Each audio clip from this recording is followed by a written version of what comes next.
Welcome to the Real Room, ladies and gentlemen. I am your host, John Hinton, and you are in a real place for real people to have real conversation where we are always relational, educational, authentic, and loving. Yeah.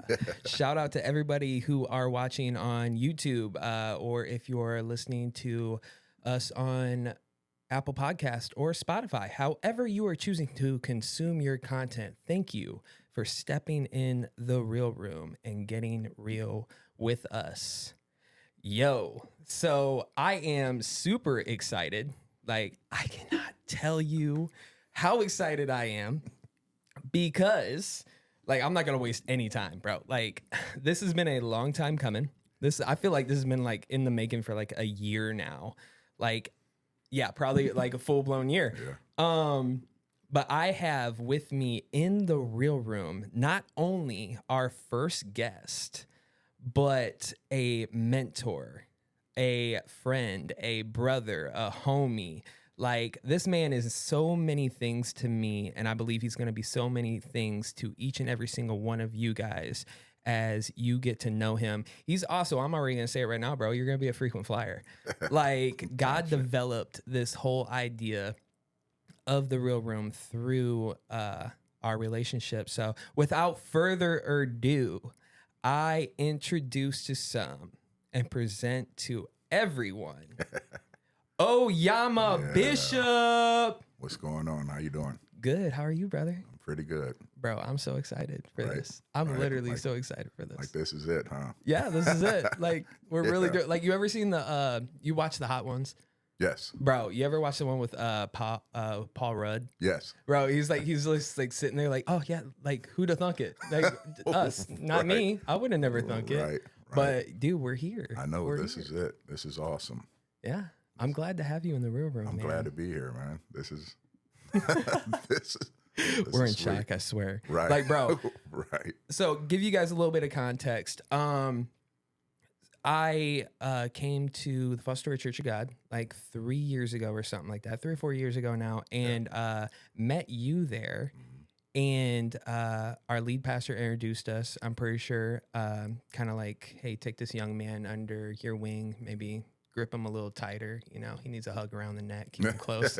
And yeah, it was off to the races there. Like through just life itself and just God's sovereignty, we ended up becoming friends. And you were in the process of becoming a pastor and going pretty much moving up in our denomination. And you just discipled me. Like, you are one of my mentors, and I couldn't have asked for a better mentor. But that's how we met. And yeah, through our relationship, I needed so much because I'm a mess. Like, bro, I'm a straight up mess. And yeah, we all are. But I'm a straight up mess, and I needed something, and God knew exactly what I needed, and I swear he placed it in your heart. And I don't know what you seen when you looked at me or even look at me, but yeah, you just positioned yourself in such a way that I have been able to receive wisdom, counsel, and everything. And through that relationship, now we have a podcast. Like, now there's a podcast. Like, right. I don't understand. You know, it, but and the crazy thing about it is we just talk. You know what I mean? We just have just conversations about whatever, you know, and we know when the Holy Spirit is there and when we're talking, but I never walk away from those conversations like, man, I really witnessed to him, because that's not the, you know, I mean, that's not our relationship. No, right. You know, we're just talking. But then when we do walk away and I'll see you again, or we'll see each other, and you're like, man, you know, you said this or you said that. And, you know, only thing I can do is give God the glory, because I know at that moment when we were talking, it was him. I'm just talking and just if it's advice that you need or that I'm Mm-hmm. giving, I'm just giving advice. If it's a moment where, like, okay, you need to hear, hear me out here. Right. It's those moments. But just to sit back and see what God's done through those conversations, I think that's the beauty of it, and the biggest thing. Seeing this, with this podcast, and seeing where where all of this came from, Mm-hmm. through those conversations, through those tears, through all those things that Lots of laughs. we lots and lots of laughs. It's a beautiful thing to see this. Yeah. Oh yeah, dude, I appreciate it, man. Yeah. Yeah, it's crazy. Like, dude, God's so weird the way He he is. works. And if you would have asked me like 3 or 4 years ago if I would be sitting on a couch having a podcast with you, I would say, what? Like, why not now? Right. Like, let's do it now. Yeah. Like, Yeah. But he was developing something, and he still is. And yeah, bro, I'm just so happy to have you here. Yeah. So I already know, because with this whole idea of the real room, the philosophy of the real room, I've been breaking it down for the past couple weeks to help try to get everyone who even steps in here to understand what to expect, and how they can even feel about a place like this, and just take part in a community where you can be relational, educational, authentic, and loving, and how God desires us to do that, not only with each other, but with him. Yeah. And that's really the biggest thing there, is that no matter what you do and who you do it with, it's for who you're doing it for. And that's what I've always appreciated about our relationship, and just having common minds, and just pretty much having the same heart, and that's for God and other people. But as I've been breaking it down and everything, it's really been an adventure, and that's why I felt like it was so important for you to be the first guest here in the Real Room, because I wanted to give people context to the type of relationships that you can, and I believe people should have, whether you're inside the church or outside the church, and that's to have people who are like-minded, but also spiritually connected in a way, and that be to Jesus, because we can't do anything through our power, right? But we can only do it through him, and we should do it for him. But I want to stop, because I already know that we can just we'll be off to the races, and we'll be talking about God. Next thing you know, we'll be talking about conspiracy, or we'll be talking about something in culture, which is all good. It's all awesome. And but I just know us. Right. So before we just do that, because we got more than enough time. I know you said you got a couple hours here, and I got I probably can only record for like 2.5 hours in 4K. So we got time though, and I just want to slow it down, and I want to give people context to you before anything else. And you can get as real as you want. You can be as authentic as you want. This could be a part one to many parts, because like I said, you're going to be a frequent flyer, bro. But I just want people to have context to you, because you're a man of God, you're a pastor, you're a father, you're a friend to many. You do a lot of missions work here locally in our community, and I just want people to know who you are, where you came from, and where you are now. So you can start wherever, and I'm just here to listen, man. Well, first and foremost, I couldn't have done nothing without Christ. Like, everything that he's done in my life, everything that he's shown me in these past 9 years, I know that there's nothing like if it wasn't for him, who knows where I would be. So first, I just want to give him the glory. But, I was born and raised up in Toledo, on the east side of Toledo. And, growing up over on the east side back then, you had many different cultures in our neighborhood, so for me, I got to see a side of a little bit of everybody, you know what I mean? You seen the good in everybody, and you seen the bad in everybody, but like all of my friends, all the guys and girls I grew up with, we were like a melting pot, you know what I mean? And back then, the East Side was, a place where people just had fun. There was a lot of partying over on the East Side, but we all got along on our street. We all got along. I remember all us kids, back then, we would all steal cigarettes from our parents and all meet up Right. and, Like what you get. yeah, What you get. All right. right. So, we would, do things like that. We were normal kids. I think looking back now, we all had some type of issues going on, but,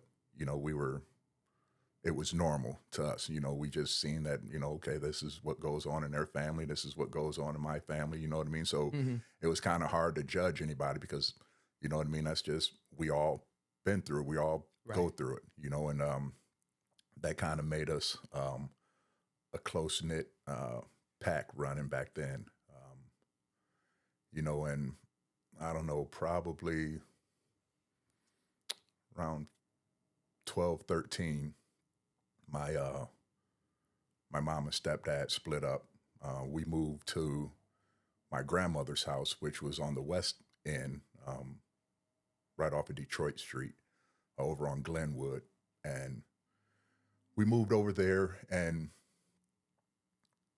and it happened like it right happened away. right away. Like came home from school. Hey, start packing. What are we doing? We're out of here. And I'm just following. I'm just following suit. You know what I mean? And you're a kid at that point. Like so we packed up. Literally packed up everything.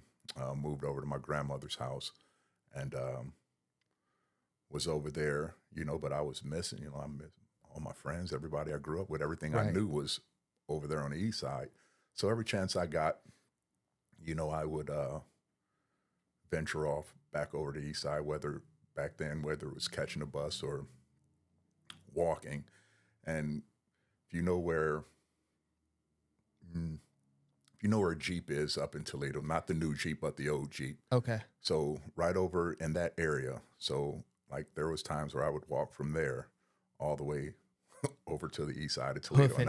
And that's a long walk. But, back then people didn't care about walking. Nah. Like, walking was the thing. Like, literally, if I'm getting anywhere, I'm walking. Why? Because I'm 13. Right. Like, right. If I could catch a ride, cool. Yeah, but walking was the thing. So, every chance I got, I'd get back over there to the east side. And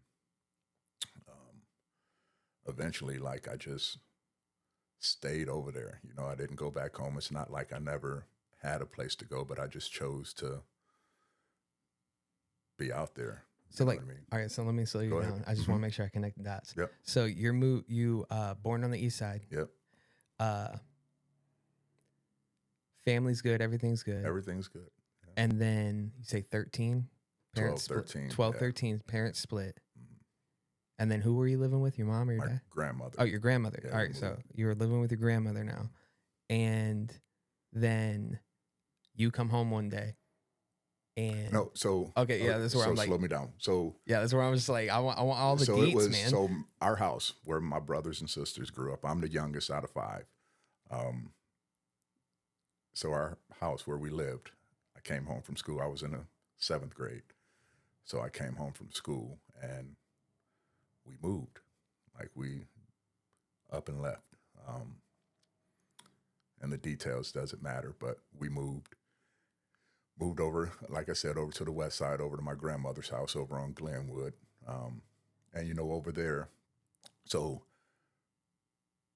the east side, like I said, you had pretty much everybody over on the east side. Now, you had parts where, not really, no, the east side was just full of everybody. Right. Mixing pot. And when we moved over to my grandmother's house, it was predominantly black neighborhood, which is fine. Right.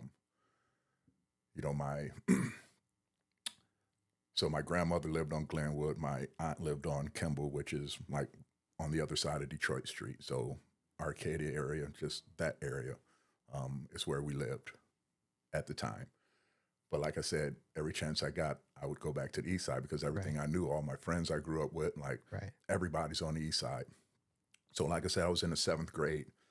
And it was hard for me to go from my grandmother's house to school. And mind you, I'm in junior high at this time. So I moved in with my grandfather, who kind of lived downtown. Wasn't too far from the east side. It was closer. So I lived with him until the end of my 7th grade year. And my grandfather, he was a funny character. Back then, you know, he was a drinker back then. He was like, I would see him, he would come in the house, I don't know, back then, probably 2, 3 in the morning, probably after the bars closed or whatever, he would come home, and his wife at the time, you know, I would hear them arguing or whatever. And but my grandfather, he was a great guy. You know, he had his issues and ways like everybody else. You know what I mean? So I remember him coming home, you know, they would get in an argument or whatnot. And his wife at the time, she was a sweet lady. You know, she always made sure, you know, she would cook for me, send me off to school. So I did that for a while until the end of my 7th grade year. And between my 7th and 8th grade year, so I went from East Toledo Junior High, if anyone out there know, I don't think that school's there anymore, but I went to East Toledo Junior High, and then from there, my 8th grade year, I went to Old West End. Now, again, East Toledo Junior High is full of everybody. Right. Old West End is predominantly a black school, which is fine. Yeah. But it's just, you know, I just Going want people from, to understand the yeah, no, I difference. got you. You know what I mean? So I went from kind of just understanding everybody, you know what I mean, and to, okay, it's just us. Right. Right. So, which was fine. And, you know, me growing up, you know, at that young age, you know, I dabbled in a lot of drinking and drugging and all that stuff at a young age. Experienced a lot of stuff back then. So me going to Old West End, it really wasn't a culture shock, but I was different, you know what I mean? Right. Because I just seen everybody for who they were, you know what I mean? It didn't matter what color you were, you know, you were, to me, I see you as a person. If you were cool, you were cool. If you weren't, you weren't. That's just how it was back then. And I remember one day seeing a guy or another kid that I grew up with over on the east side, a Latino guy. He was at Old West End. So I kind of like, oh, I got somebody here who you know, we understand the same, we understand, you know, but I remember he was having a hard time back then, you know, because he was, you know, it wasn't a lot of Latinos that went to that school. So I remember back then I seen him in the hallway like, hey, what's going on, man? And, you know, he was saying that some guys were, you know, talking about jumping them back then, blah, blah, blah, blah, blah. And, you know, back then I was always a loyal person to my friends. You know, if I considered you a friend, you were like my friend, and I'll go to war with you. You know what I mean? If I consider you a friend back then. And but luckily nothing ever went down that day. And then I didn't see him. I don't know if he left the school. I don't know what happened with him, but I didn't see him again. And so going through my 8th grade year,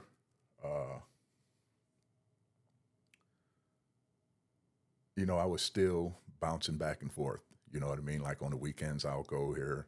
You know what I mean? I was just bouncing back and forth. And eventually I was like, okay, this is for the birds. You know what I mean? So I wouldn't say dropped out, but I just stopped going to school. And at this time, I was like, I'm not going home. I'm going to just stay over on the east side. I know I got some friends that'll let me stay. You know, and I did. I had some friends that was willing to allow me to stay, but, you know, eventually that wears itself out. Right. And wait, real quick, how old are you at this time?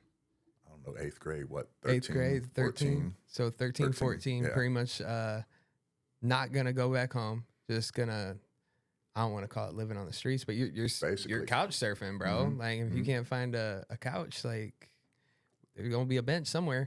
And and there were several nights where I didn't have anywhere to go. Some nights I just walked all night until the next day, where I knew some of my buddies' parents would go to work, and then, you know, I'd go hang out, because a lot of my friends, they went to school, but again, a lot of them were like me, but just at home. So the nights that I didn't have anywhere to go, yeah, I'd either walk, or a buddy of mine had this old beat down trailer in his backyard, you know, and yeah, it was pretty bad, but it wasn't out in the cold, Right. you know. So I would stay in that thing from time to time. Sometimes I would stay at a stranger's house where somebody would say, "Oh yeah, this person let you stay." Like, I think about that now and think back, like, what were you doing? Like, what are you thinking, Like, bro? what? Like, Like, you're not. I do not know who this person is. Like, but that's what I did. Right. I mean, that's what you had to do. That's what I mean. I didn't have to. I chose. Now, I chose that life. I didn't have to. I wasn't forced into that. I chose to do that. Say it. But doing that, there's just so much I learned. Not just about myself, but about other people. You know what I mean? Like, it showed me who were your friends, Right. and who just said that they were. You know what I mean? I got I you. had this one friend. We're still in contact. He's a big Michigan fan, like I am. Keeps you close. Go Blue. But he was one of the guys who always looked out for me the best that he could. You know, sometimes if he knew I couldn't stay, he'd come out with me. Like, you know what I mean? He was he was a real he was my guy, you know, back then. And I don't even think I ever like told him thank you. But if I see him personally at some point, I will. But he looked out for me the best that he could. So I did that for a while.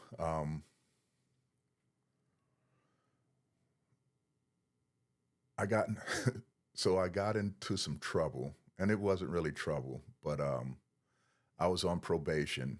I remember I tried some drugs, a particular drug, for the first time back then. You know, and I wasn't thinking about probation or anything. You know, that wasn't on my mind at the time. Right. So, And just to give a little bit more context, like you're also, so you're 13, 14 at this time. yeah, Because you said you did it for a little while. So you are 13, 14, and you're not, like, obviously this is like pre-Christ. Like, this is yes, before all of God. this. Like, All of this was. and when you were living with your grandma, yeah. was she a believer? Okay, so Yeah, like, I want to all give right, I like got you. context, All because right, so let me go I back. understand So- exactly how you So could let be me go back. with. So my grandmother was saved. My mom at the time, she believed, but she wasn't saved. But she would send us to church. Like my grandmother, my uncle, they were all saved, and my mom would send us to church on a bus back then. Right. So even though she wasn't going, she was sending us to church. So, you know, back then, you know, you would listen, you would hear, you know what I mean? But how serious, I guess, probably just a lack of understanding back then.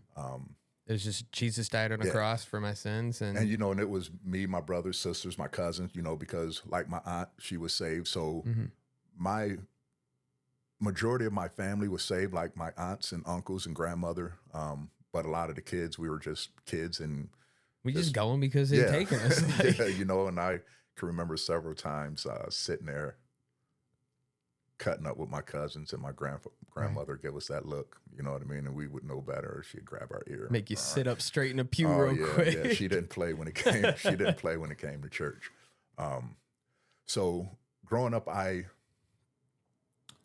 knew that there was a God. I knew that there was a heaven. I knew that there was a hell. Right. I knew that, at least back then, I thought that there were certain things that would get you to hell. Right.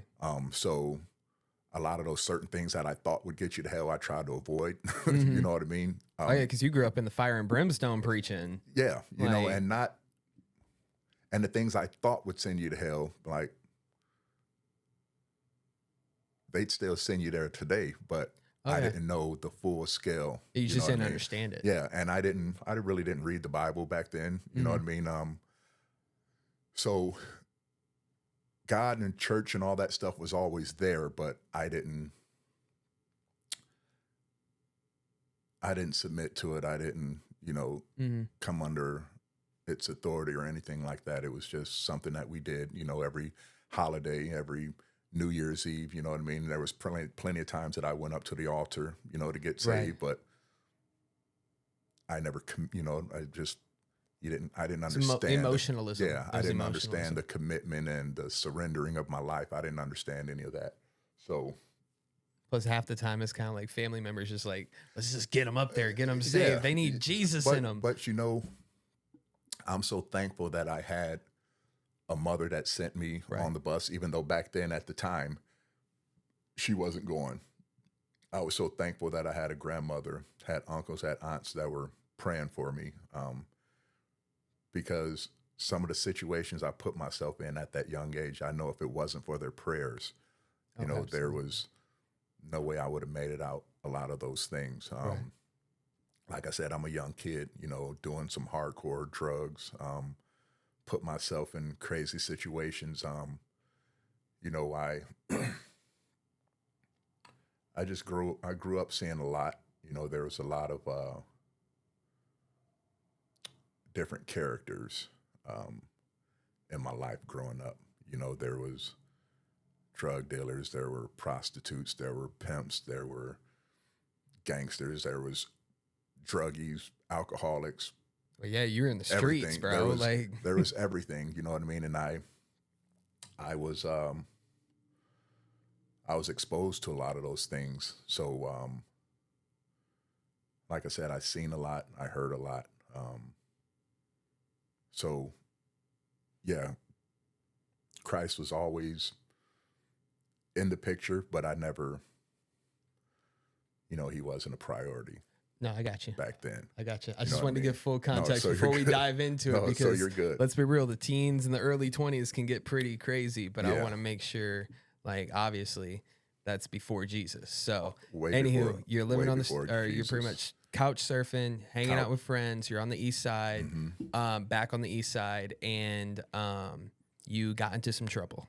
Got into some trouble. So I was on, I don't even know what I was on probation for at the time. You know, it's crazy though. This lady up at the probation office, said, you know, one day you'll be on the radio. You have a radio voice. So sitting here doing this, I'm just laughing because I'm serious, bro. I remember, and I don't even know what the lady's name was, I but I love remember it. her saying that. Can you do me a favor real quick? Yes, Can you sir. just pull that mic close to you? Yeah, I got you. Okay. And say you're on the air with Oyama. You're on the Bishop. air with Oyama Bishop. Tune in next week at 6:45 for another episode of The Real Room. I cannot, bro. Bro, I wish you had more time, man. You would be a co-host for sure. I would not even talk. I'd just be here to do the intro, and you could do everything else. But So I was on probation. I can't remember what I was on probation for. And what I'm doing now, I'm just going to set you up for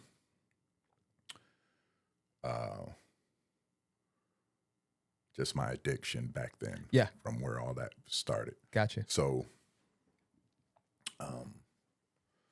was on probation.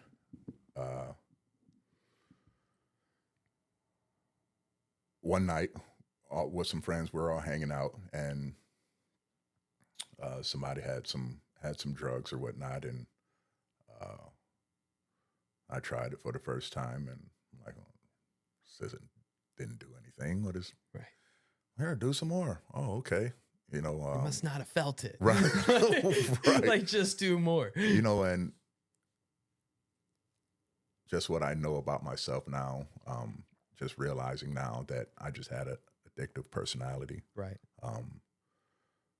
So, yeah, I did some more and did some more and did some more. Well, the next day, my probation officer calls me and I take a urine test. I'm like, uh-oh, because he did that randomly. So I go down there, I, do my urine sample, and it comes back dirty, of course. Right. So, he calls my mom and tells my mom, and at this time, I'm bouncing back and forth. I would go home every blue moon, or my mom or my brother, my brother would come find me because my mom would, and by this time, my mom, she's going to church or whatnot, but she would have dreams that something happened to me. She would pray for me all the time. So she told me the story. I remember when it happened, but I didn't realize what was behind the story behind it. I remember I was in a car with a bunch of friends, and we pull up to a light, and the next thing you know, my mom's knocking on the car window, like, "Get out!" I'm like, so, but she told me later that she was praying, like, "Lord, I just want to see my son." Right. And she was getting off work at the time. She's like, "Lord, I just want to see my son." She said she happened to look up in her rear view, and there I was in this car with all these people, so she got out and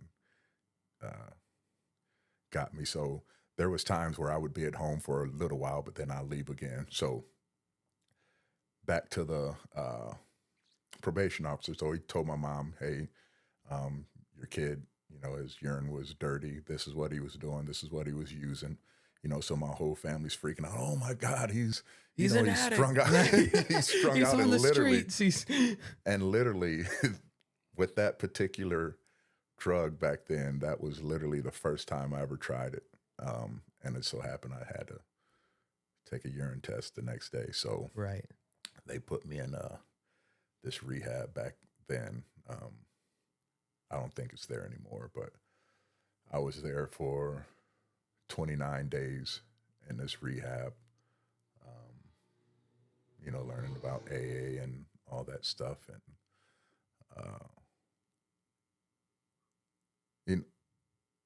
so I'm gonna go back a little bit. All right. Yeah. So By all means. at a young age, I learned how to keep my mouth shut.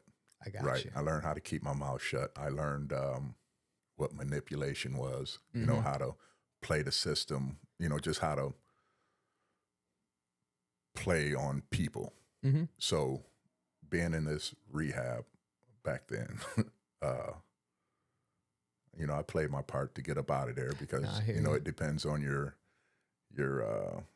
status on when you get out. So sounds like you're just paying attention to things. Paying attention. Don't get me wrong. I learned some things from it. I learned a little bit about myself. But so I do my time there. I get out,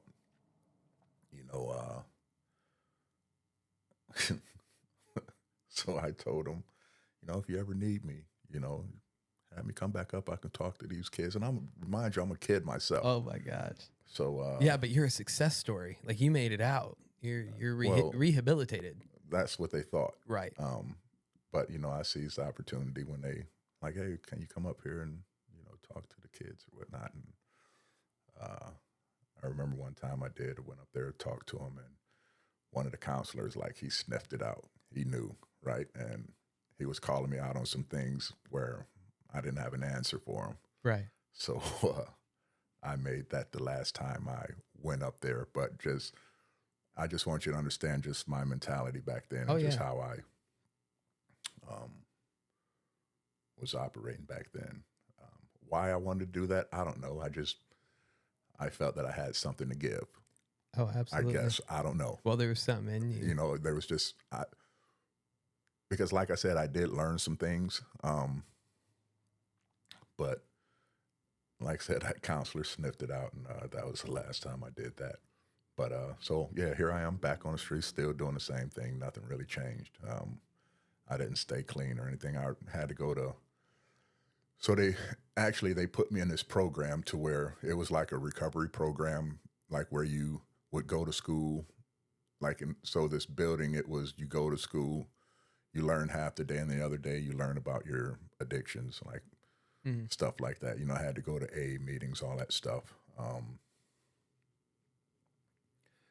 at a young age. And, you know, back then, I don't know what they do at AA meetings now, but I remember back then drinking coffee.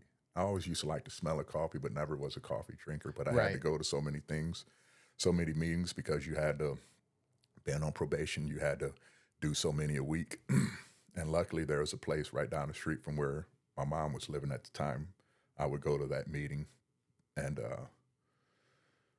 you know, I tried to drink coffee there, but like, had me shaking like a crap game. So Oh no, I got you. was like, because back then I didn't know the difference between caffeinated and decaffeinated. So,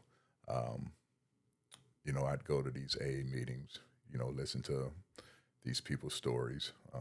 I might have got up a couple of times and kind of shared my story, a little bit of my story of whatever I went through back then. But, you know, you had to have a sponsor where there was a person that held you accountable. But again, I had to do that. It's not like I wanted to do those things, but I had to. That was a part of my probation package. So,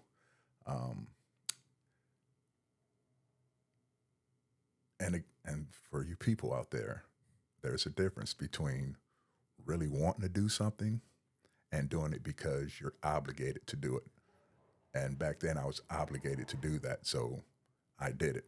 Preach, sir. And what I'm saying is, when you're obligated to do something, you're not putting your full heart into it. Yep. You know, you're just masking up whatever the truth may be, and you're just doing it to get out of the situation that you're in. So I did that, eventually end up getting off probation. I was in this program, you know, where you go to school, go to your recovery program for half the day. I did that like right before my freshman year, and met a lot of good people in there, a lot of good kids in there. And I remember after I graduated from there, I had to choose schools, what high school I wanted to go to. So this is like a separate school, like, yes, I know this you was said it was like in a from the building and public. everything. Yeah, it was in a school building, but that school building wasn't a school anymore, but they just used it for this program. I got So you. and I don't think that program's there anymore, but so yeah, this was outside the public school system, but it was connected to it. Pretty much like, hey, if you have a child with an issue or a kid with an issue, like, we're going to take them, but still stay connected. So it's within the system. So let me get this right. Yeah. Because I found it funny. Like, so you got a praying mom. Okay. So you're raised, you're pretty much like, you're in a God-fearing family. Yes. Prayer was definitely there. You got parents praying for you, grandparents praying for you, and going to church, going up to the altar, but not really fully understanding it. So it's like, it's a little bit of emotionalism. And then you are out on the streets and just doing your own thing, watching people, learning things. And then, can't remember if you said it was at a party or whatnot. Just Pretty much friends as a hanging hangout. And then you're doing this specific drug. And then what I found funny was God didn't even let you get a day, bro. Like, the next day, your very next day, you're doing literally a drug test the next day, and God's like, no. And I can't help but think or believe. I'm gonna say I believe it. I can't help but believe that it's because of those prayers. Yeah, for sure. From your family, and from that point on, now you're in that system, but you know enough to do what you got to do to get out.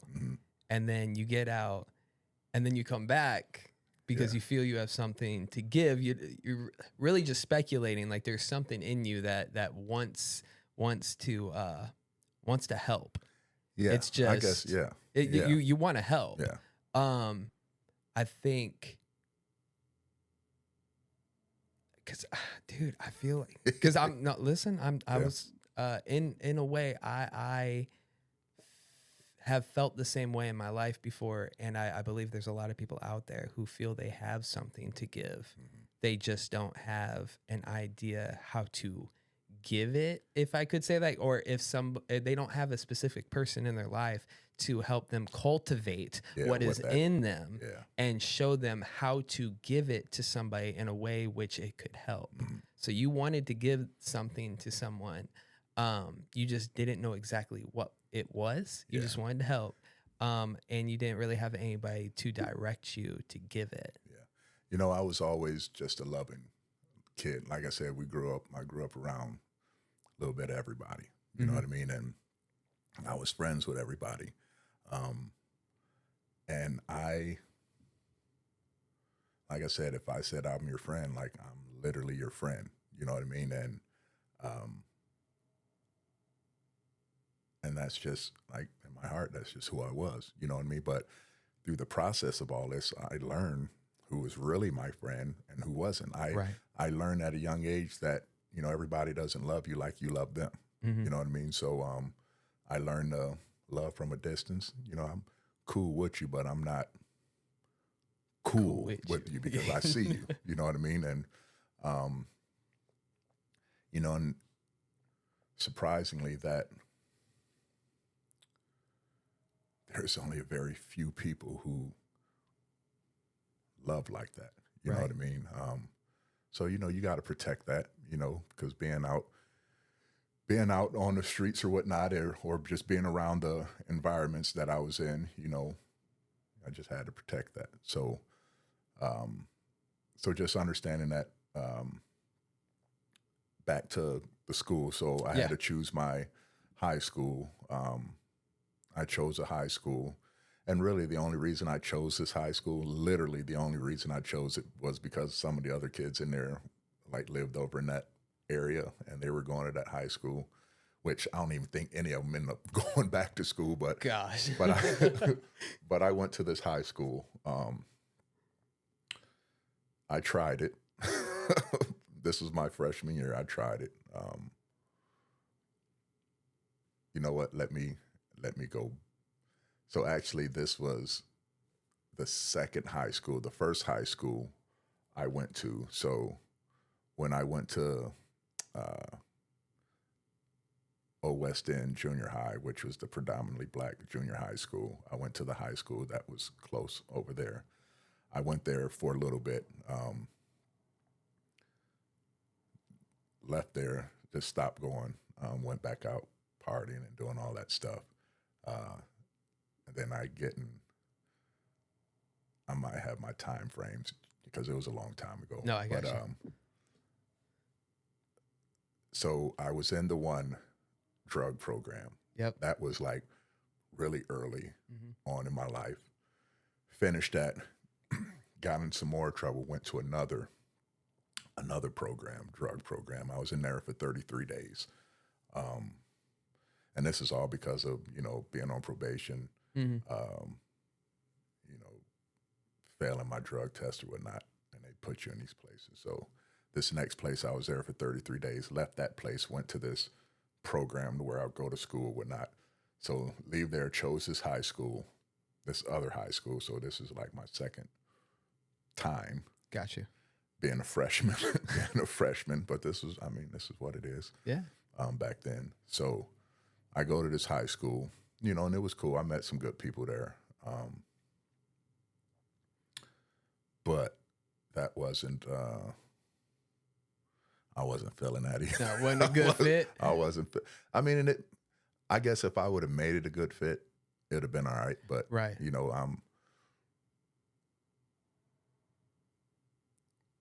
I just been through a lot, at that.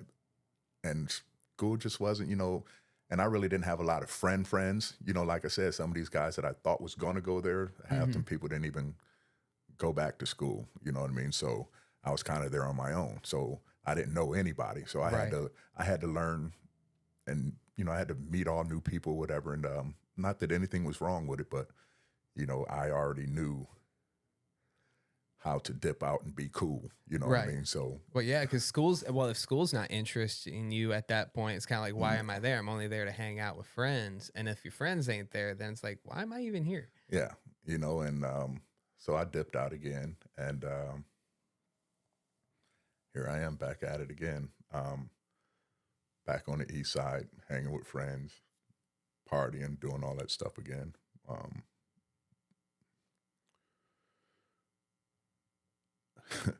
yeah, doing, there was back then growing up, there was a couple things that you didn't do. Yeah, there was a couple things that you didn't do that was, um, at least in my mind back then, was a no-brainer. Um, Not realizing the drugs that I was doing was just as dangerous as the ones I said I'd never do. Right. But like crack and heroin was the two no-nos. Right. Don't do crack, because I seen like people with a lot of money start smoking crack and life went down the toilet. And back then, in my mind, heroin was just a no-brainer. Right. But not realizing the acid and the powder that I was snorting and all those other drugs was just as dangerous. yeah. You know what I mean? They're just frying your brain in another way. Yeah, in another way, but it didn't have, those drugs didn't have the bad name to it. You know what I mean? So so I was back at it, partying, doing whatever. So one day I was using my buddy's bathroom, and I was sitting there, and I'm like, what am I doing? Like, what am I doing? Like, I've been gone from home. Like, what am I doing? So my mom would always send my brother out looking for me. Right. And, and my brother, he was a little intimidating, and all his friends back then, so that was kind of messing up my spots where to stay, because he'd come and like, where's my brother at? Oh, he's not here. Like, if I find out you're lying, blah, blah, blah, blah. So I can't he stay was here anymore, Yeah, bro. Like, yeah, listen, I can't be having a heat at yes. my house. So that's what it was like, a lot of my friends or whatever, he was messing up my spot. So eventually I was sitting there, I'm like, what are you doing? So I decided like to go back home, right? So literally I left and never went back to years later I went back just to say what's up to everybody, but I left the east side. But it wasn't a fair exchange, because I left the east side. Now I think my brother was staying with my sister at the time. So I went and stayed with, I'm like, well, if I stay with moms, I won't be no fun. I love you, Mom. But back then, like, I'm going to stay with my brother, and, Right. where I can have fun. Yeah. So. Well, nobody wants to stay at the parents' house, bro. They're not going to let me do anything. Right. So, but my mom was just happy that I was back home. Right. She knew where you were. Yeah. Like, she didn't have to worry anymore. I wouldn't say not worry, but. I got you. So I traded that life for another life. Now I'm, seeing, and there was now, trust me, growing up over on the east side, you had people, you had dealers, you had all of that, right? So, but now I'm in an environment where, you started to see a little more of the real, and I guess it was just connected to that environment over there, but, a lot of,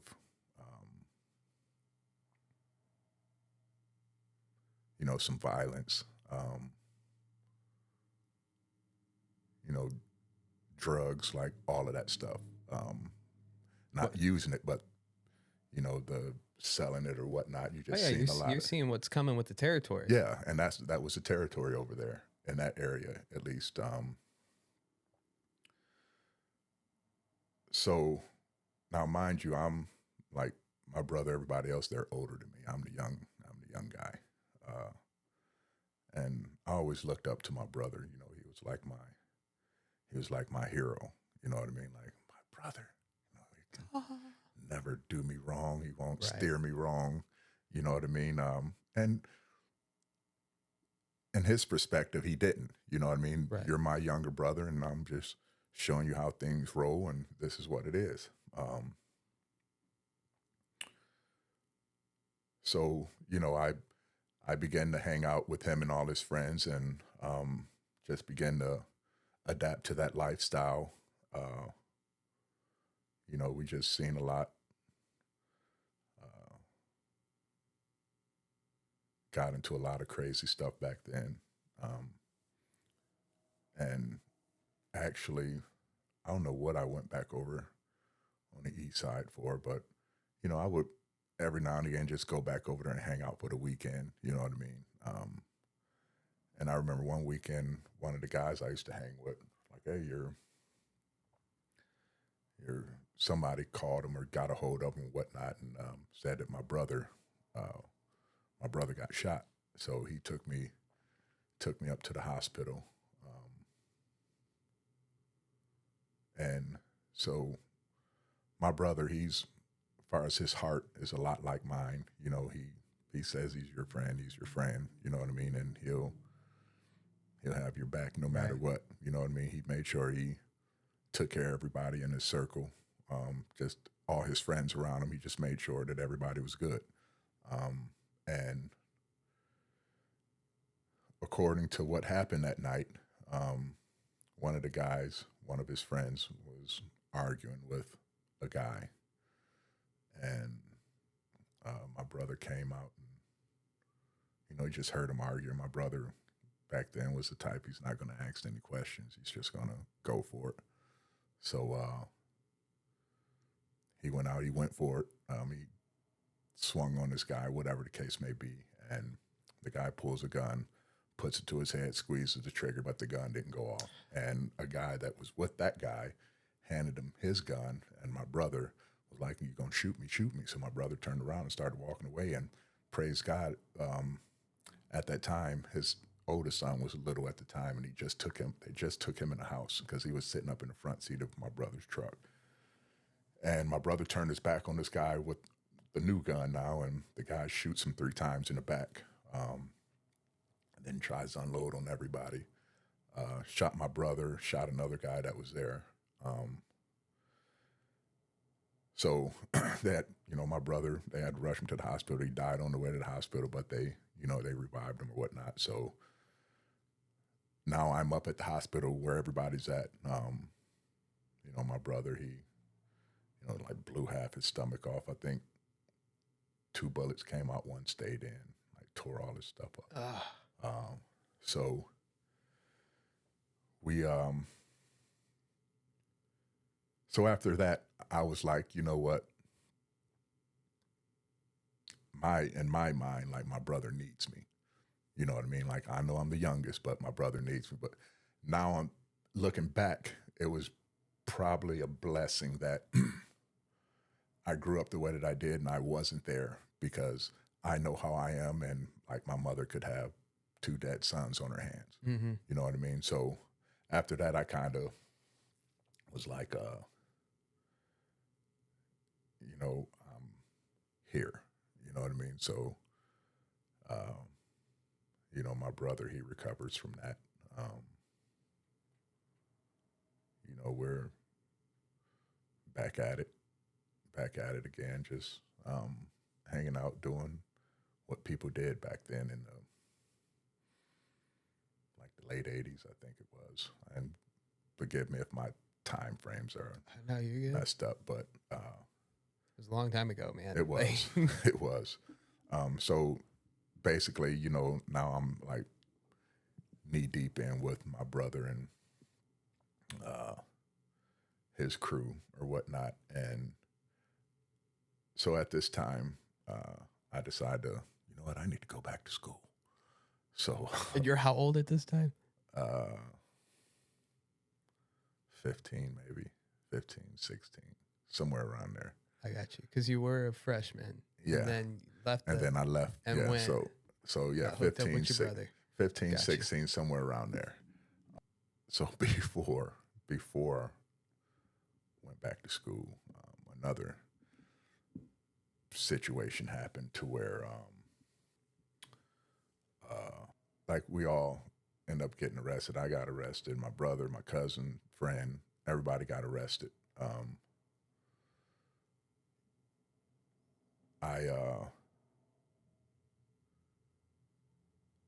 Back then I was a hothead. I didn't know how to shut my mouth when it came to certain situations. And I remember I was just trying to tell the cops where, some individuals, like what was,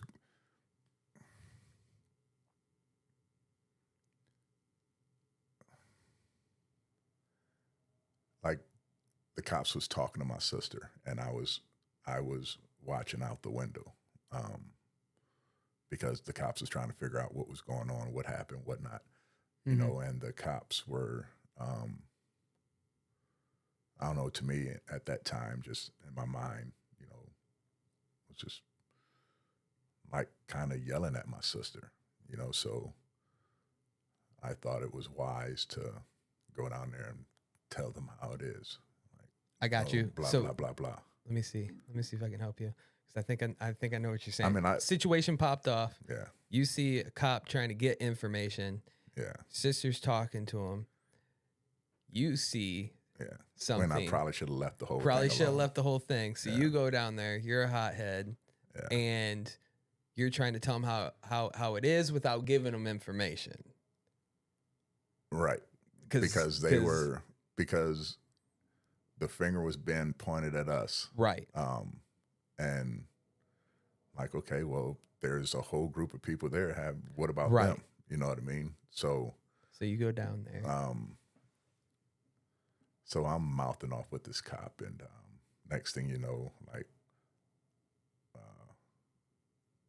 I'm tussling with this cop, and I don't realize at the time what I'm doing, and then when I realize what I'm doing, I'm like, oh, so I jumped up and I ran. I remember running through these bushes. I hit a fence, jumped up over the fence, hit the ground, was about to get up. And now, mind you, I was like not in these woods, but in a place where couldn't nobody see anything. And I just heard like the guns clicking, like, you move your desk. I'm like, all right, you got me. Like, all right, I ain't moving, bro. But they could have, you know what I mean? Because Right. of what I just did. So, and that's how I knew everybody else got arrested, because when they brought me out of the bushes or were not handcuffed, they had my brother, on the, detained on the police car. And so they throw me in the back of a paddy wagon. I don't even know if they have those anymore. So I'm back there, and literally the only thing I'm thinking of is, man, I'm the only one going to go to jail. Oh. So, but next thing Like, you know, the doors stayed in the room, bro. Should have. I really should have.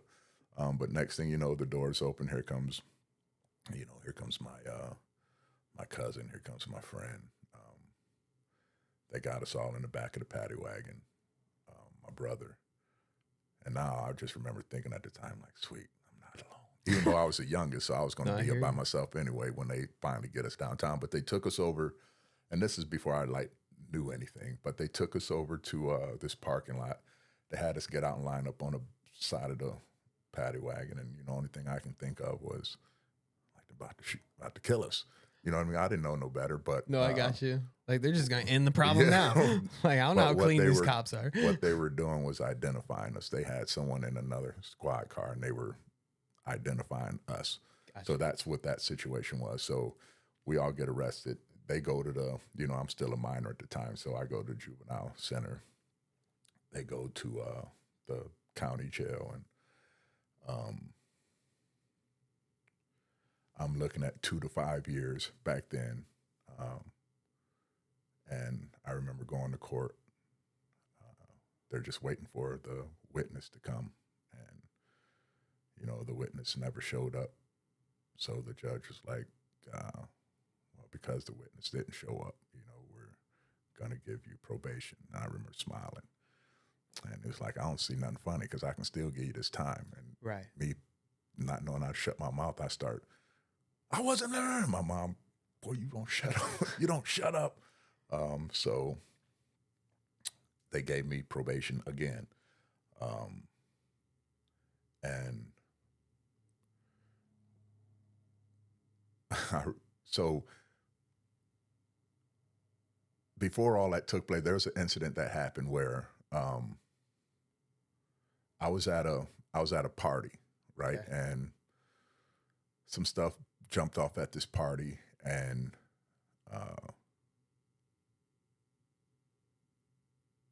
like a guy ended up getting stabbed at this party. But a couple people was there. I just remember their faces. Mm-hmm. So fast forward, I remember their faces. So me and my brother, a bunch of us are all at the mall, and I see one of the guys, right? So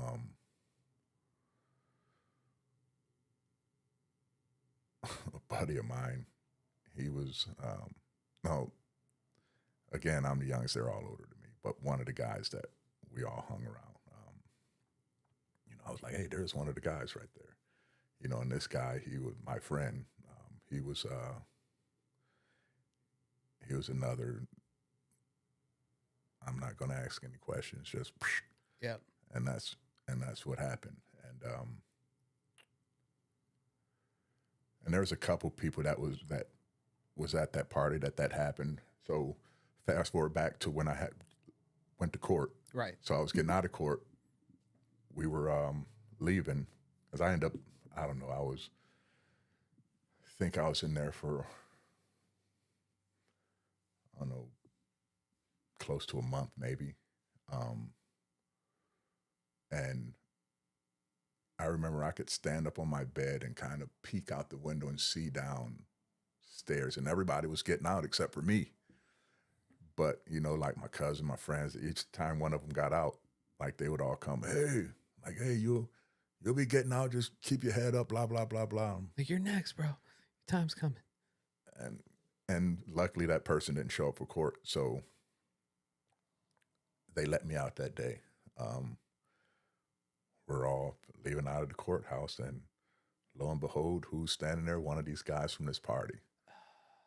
Like, hey, there's one of those guys there, and they were all ready to go at it again. But my mom was like, "No, y'all better stop. Like, He y'all just are got about out. to be out." Yeah, like stop. You know what I mean? So nothing happened with that situation, just because my mom was there. So after that situation, and I don't know, I'm 16, maybe 17, somewhere in between there.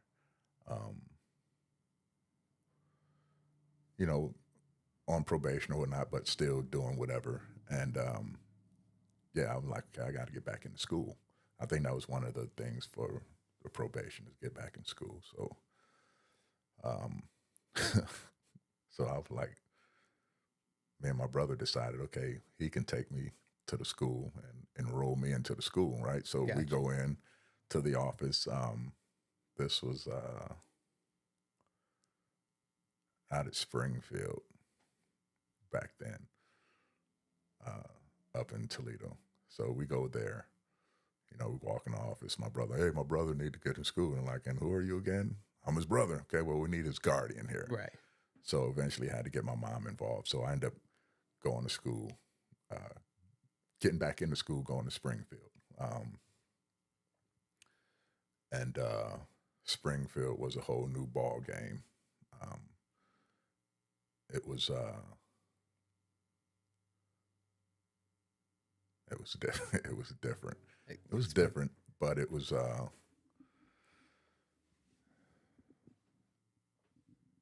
yeah, it was different. So I'm going to school there. Now I got big dreams. Now I'm really trying to do the right thing. Okay, I can play basketball for them, and like get this thing going, like try to get Right. my life on track. But and at the same time, still doing whatever I do. I was in OWE then when I went to Springfield, so I go to school half a day and then OWE the other half, and you get a job and supposed to work. I got you. Stuff. Work program. Yeah, That kind of thing, like being an adult. So which I never worked, just had uh, some people who worked at a place who ran, like whether it was the kitchen or the door or whatever, that could vouch for me. I got you. Like, yeah, he work here, but he don't. Yeah, and they had to, I had to get paperwork filled out and all that stuff. And I'm not advising any kid to do this. I just do the right thing. I was just young, and if I can go back and do it all over again, I would. But this is my story. So was trying to get on the right track, do all that stuff. And then my brother ended up going to jail, and that kind of changed the course of things for me.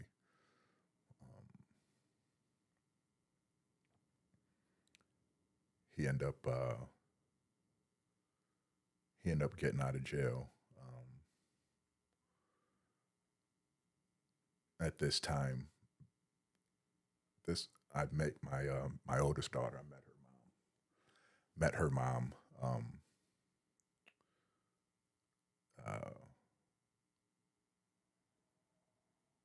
In school. Long story short, she gets pregnant. So now I'm like I gotta do something. I can't keep living like I'm living. I can't keep doing some of the things that I was doing. Right. I really gotta like work, but I'm still in school. You know what I mean? So I'm like a high school dad, still in school. Got to figure out what I'm gonna do. And it was okay. I know I need to go to school, but school isn't putting no food on the table. School isn't paying for no diapers or anything like that. So I made the decision to, and again, I'm not saying this is the way to go. This is just my story. Mm-hmm. This is how it went for me. Understood. So I dropped out again, and started working.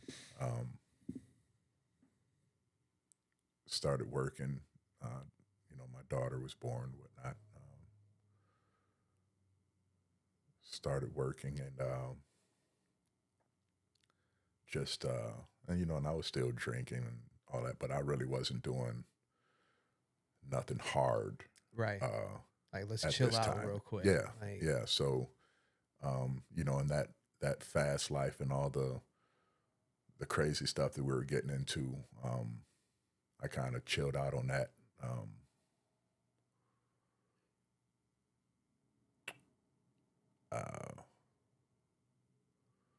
Fast forward a little bit. I'm cousin of mine. He's like a year older, 2 years older than me. Just always had a rough time. I mean, he didn't grow up rough, like we all grew up the same way. mm-hmm. But he always found himself locked up. He'd go do 6 months here, 8 months, go do a year here, since he was a juvenile, just in and out of the system. And then the first time he done as long, he done, I think it was like 3.5 years his first time. And he got out. And, I haven't seen him in a while, so he got out. And so I was like, my cousin, go hang out with my cousin. Right. I ain't seen him in a while. So go hang out with him. We having a good time partying or whatnot. Not partying, but just, drinking, just having fun. Mm-hmm. At least back then, that's what people consider fun. So I don't think I went home that night or whatever. Not that I was doing anything wrong, I just didn't go home. And things just began to take a toll.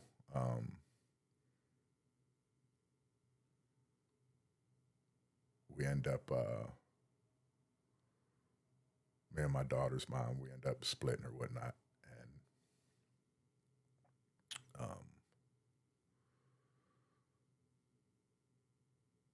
And I still had to take care of her. I still had to work. I still had to provide any way that I could. So we, we went our separate ways or whatnot, and I just began to live my life and whatnot. Things got shaky in between. A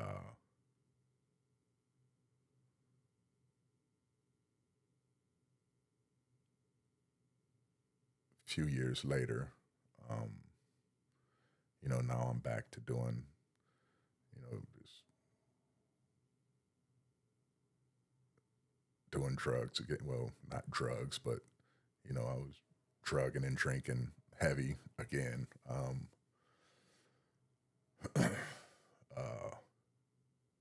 I remember sitting, this man, the guy that I used to party with.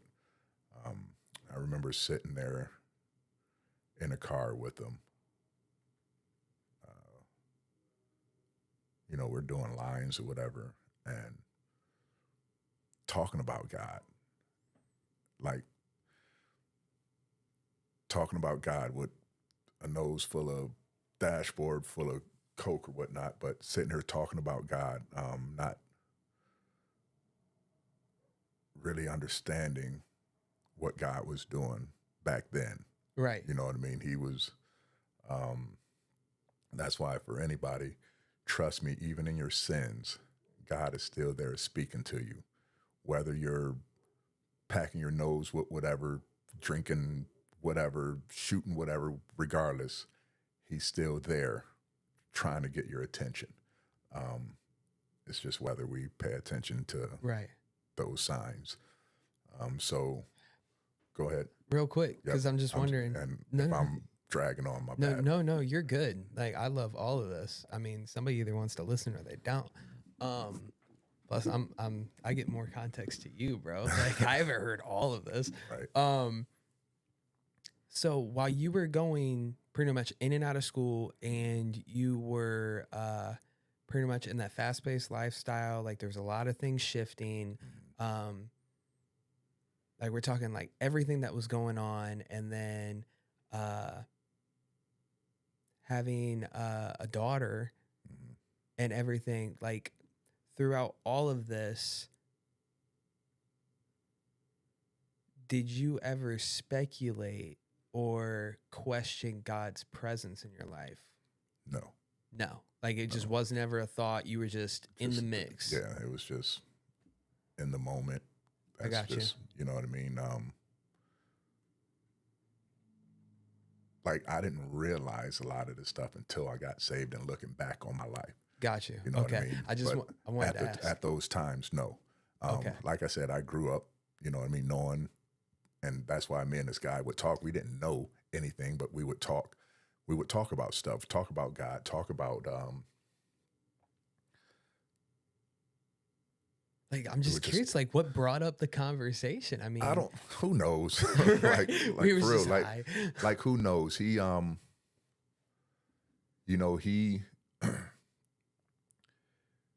I met this guy at a job that I had that I ended up, that I was at for a while. I met him there. He seemed like a pretty cool guy. At the time, he ended up living down the street from where I was living at. And, he had really, really great family, great mom, great dad.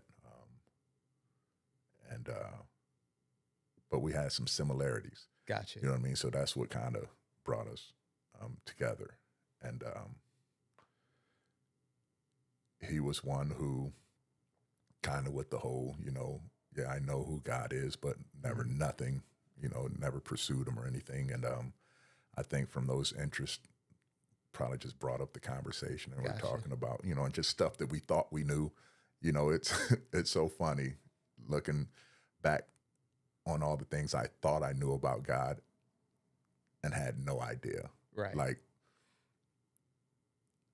I don't even know how some of those, I don't even know how some of the things that I thought God was, or some of the stories that I heard, like, so it was conversation like that, talking about stuff that we really didn't know, but we thought we knew. Right. Like, do you really actually believe in God, or what do you think, man? What do you think we're here for? And just talking about the stories that we heard from somebody else, because neither one of us probably, and if we did pick up a Bible, who knows how much of it we read or remembered. Right. You know what I mean?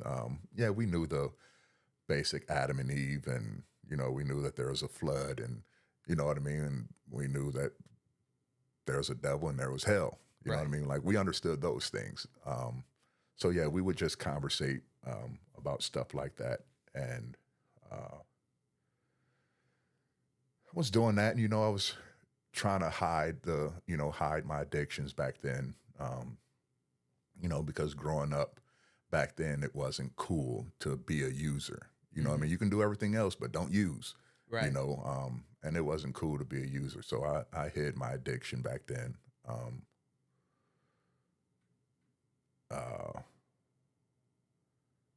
So I I was still living that life. I kind of just lost myself there for a while. Just really didn't have no aim in life. Mm-hmm. The job I was at, I ended up getting fired from that job. I was there for a few years. Ended up getting fired from that job. Started working, and I don't know, by this time I'm 22, maybe 22, 23, somewhere around there. Probably 25, 26. Okay, so mid-20s. Mid-20s. End up losing that job.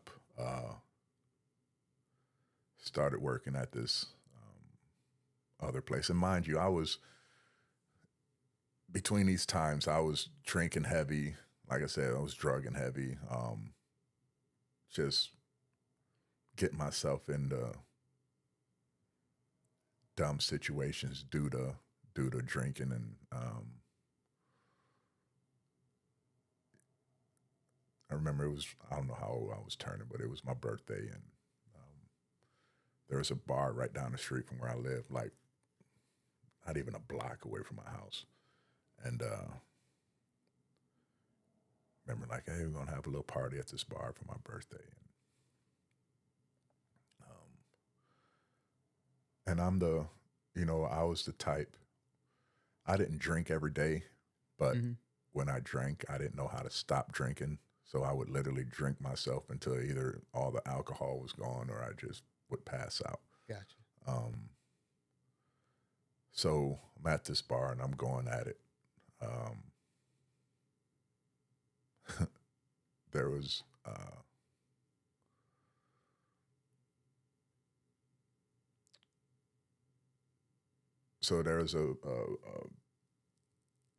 person that got some crank from somebody, right? And I knew where they kept it.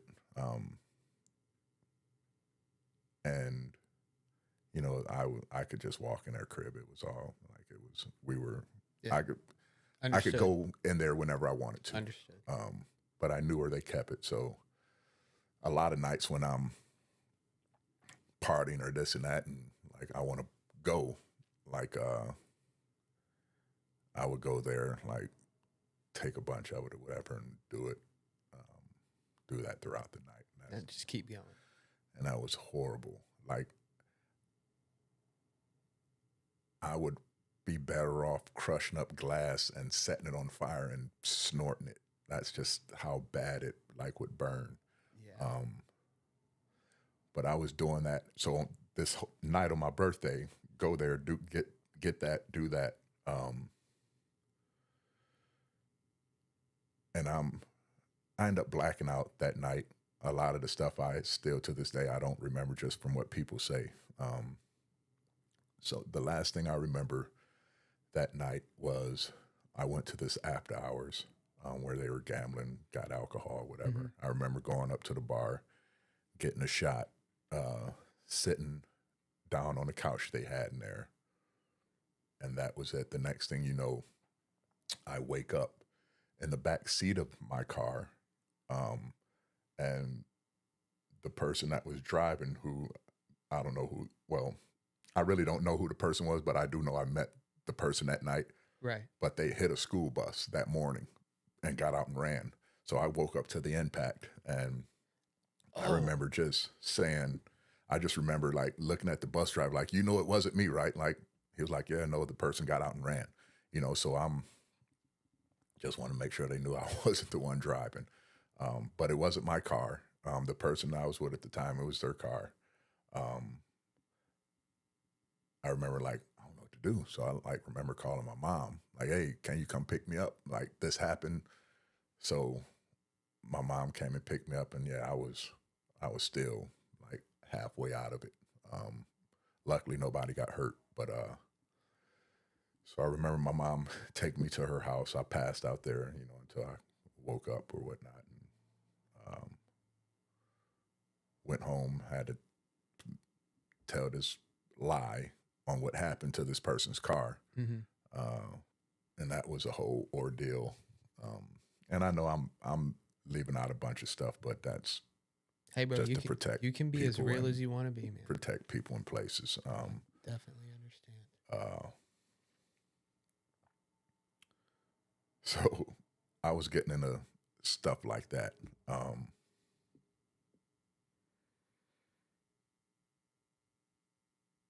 So yeah, eventually I ended up losing that job. I was getting into dumb trouble. Just really, really drinking heavy. Like I said, not every day, but when I drank, I just drank way too much. Several times went to the bar, finished up their bottles. They would cut us off. And this is me and this guy who used to talk about the Lord. Me and him used to, because we worked together and we get off work and, you know, and this is just my opinion, and this isn't to advocate anything, but I know people say like pot is the gateway drug to everything. And I believe for me in my situation, it was alcohol, because alcohol, I didn't care about nothing. I didn't care about myself. I didn't care about others. And that led me to do a lot of other stuff that I did as far as drugs go. Like I said, I had an addictive personality. So I'd start drinking, and then somebody, hey, I got, you know, like, oh, okay. Or be whatever. More of agreeable mind state. Yeah, you know what I mean? So, and this isn't saying that pot is great or anything. This is just my opinion on how it affected it's your experience. My experience. What you went through. So I was drinking heavy, just drinking heavy. Like I said, there'd be nights where, you know, the alcohol would lead to coke and hoop, you know, and then that'd lead to whatever else. So eventually all that stuff, and again, there was a lot of stuff I left out that is coming to mind, but it just. I got you. Now you stay on track. So eventually, I got another job at these apartments. I was a groundskeeper at these apartments. So, you know, I'd, you know, pull all the weeds and, you know, out in apartments and water the flowers and the Oyama grass. the gardener. The gardener, right? The gardener. So I would do that. I was doing that at the time.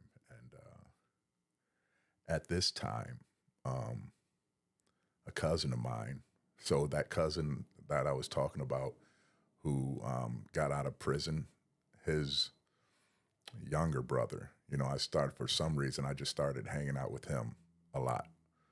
I mean, we would see each other at like family gatherings, whatever, but we didn't really hang. But at this time, I started hanging out with him a lot. And this is where, so he was seeing a girl, and the girl's friend was Carrie, my wife, right? So, oh yeah, here we go. So I ended up meeting her that night. We're playing cards or whatnot, and you know, I don't know if you ever met a stranger where it seems like you've known them for your whole life. You know what I mean? And you're comfortable talking to them, and you know, the whole nine, and that's how it was with her. And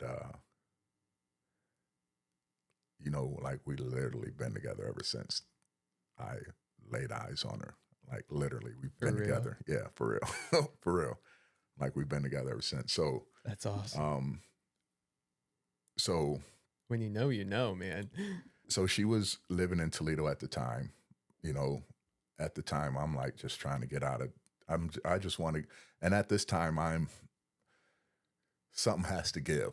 You know what I mean? Like Right. something has to give. So I'm trying to get out of there. You know, her family was from down here, so she's wanting to kind of come down, move back down here. I want to get away from there, so we come down here. We get an apartment here. I end up finding a job out there. Started working there, and yeah, we're together. Like a couple years go by. And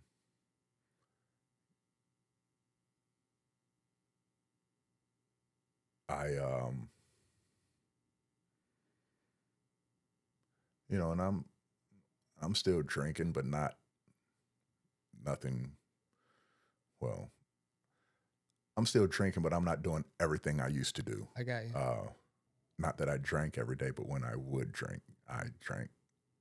Like, I didn't know how to stop drinking. Right. So for those who say it's okay to have a drink after you've cleaned up, and it's okay to have a sip here, sip there, and this is my experience, but for me, that was a no-no, because one sip would get the ball rolling and right. everything's out the window.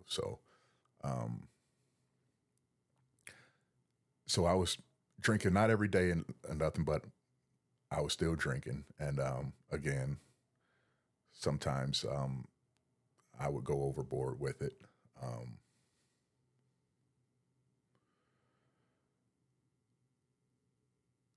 Couple car accidents later, I'm back to the point where something has to give, and trust me, I'm leaving a lot out. No, but the one thing I did know is when it all goes wrong, when everything comes crashing in, the one who can help you is God. Amen. Like, that's the one thing I always knew, you know what I mean? Not that I ran to it or followed it, but that's the one thing I knew, like, in the end, when it all fails, he's there, you know what I mean? And so I came to that point in my life where something had to give. And I started reading my word. My sister, one of my sisters, she loves the Lord and she's saved, and her relationship with Christ was good, and she talked to God and God talked back to her. And at this time, like, there was no other person I knew that didn't hear from the Lord like she did. You know what I mean? Because, like, she would call me, and me and my sister now, like, have a great relationship. We talk almost every day, but back then it wasn't like that. But she would call me, and this is leading up to this, but she would always call me and say, hey, I was praying and God said this, or God showed me this, or God said to not do this. I'm talking about things she had no business knowing. She would call me and say, God said, get that out of your house. I'm like, how does she even know I have it? Holy Spirit. Well, I didn't understand that. Right. You know what I mean? No. I didn't understand any of that. I hear you. And mind you, all of this is before I got saved. All of this is like before I knew who Christ was. All of this was, everything I shared all led up to this point here. And again, there's a lot I left out, but no, I got you. Everything led up to this moment. Yeah. So, well, that's the context. And now she was telling me things God was saying to me. I'm talking about things that I would just think, never even spoke them. And she would call me and tell me these things. And I'm like, now I understand it was God just trying to show me, hey, look, I am real. Because there's no way she should know this. And there's no way she should know this. So what are you thinking while this is happening in real time?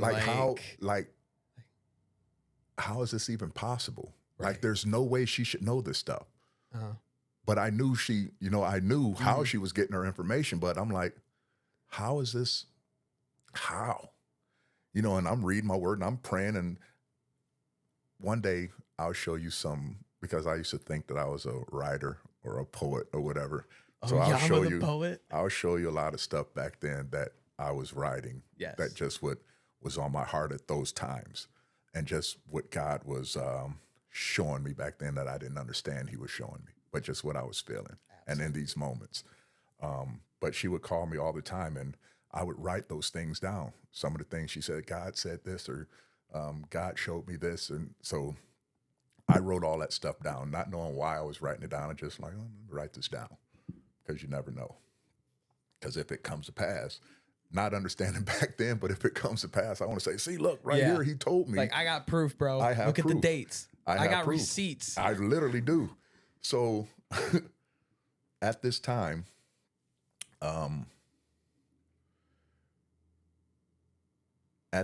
we're trying to, my mom always said, son, you need to find a church to go to, and I'm trying a couple different churches, and none of them, growing up in church, going to church, like I know a church where the Holy Spirit moves. I know a church where the Holy Spirit doesn't move. Right. I know when it's authentic and when it's not.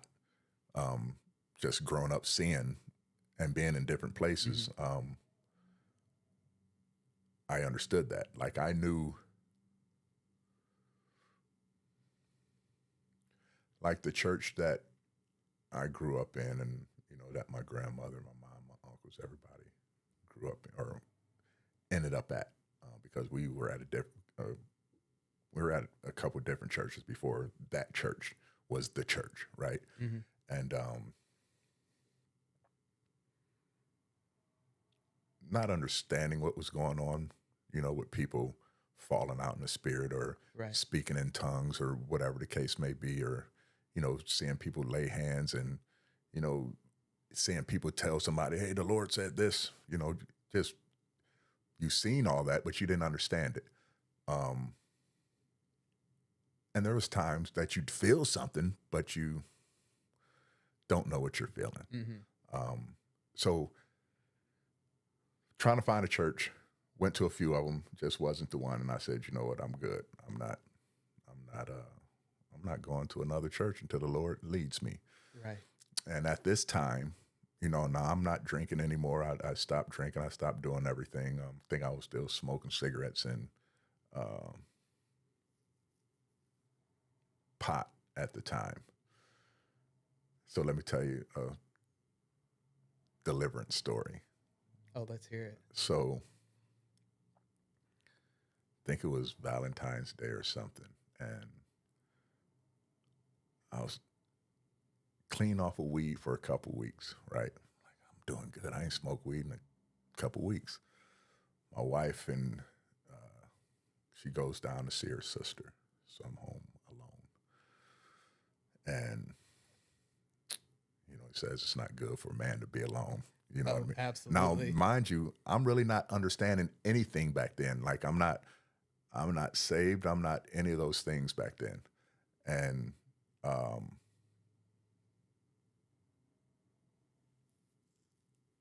so I decided to go get some weed, right? So I go to the ATM. ATM won't let me get no money out. I know I got money in there, but for some reason it wouldn't let me. So I'm like, all right, well, let me go to the store and use their little ATM. I should be able to get some money out there. Go there, wouldn't let me get any money out. What's going on? I feel like God's working. Let me see if this card even works. So I buy a pack of cigarettes. Okay, the card works. There's money on it. Oh, well, I know this guy well enough.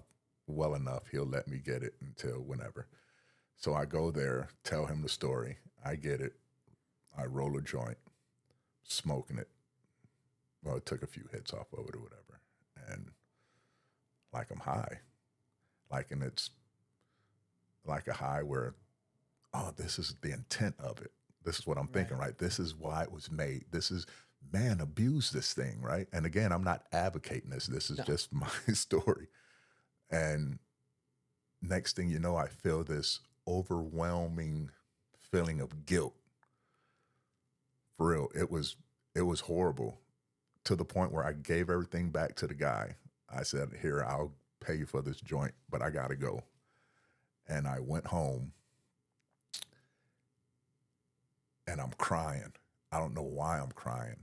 And then next thing you know, I feel this urge to throw up.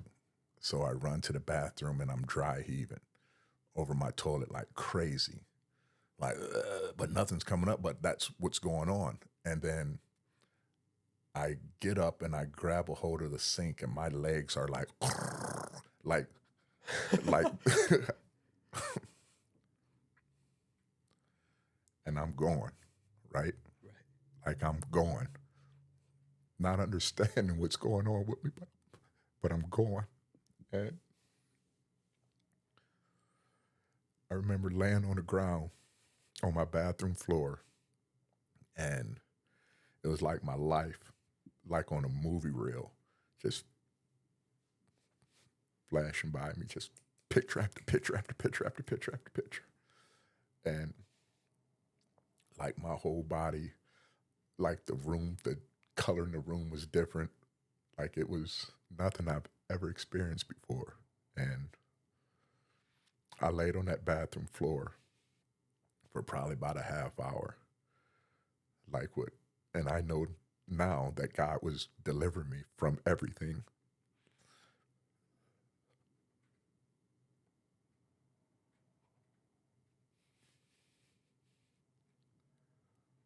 I literally got up off that floor knowing that I was good.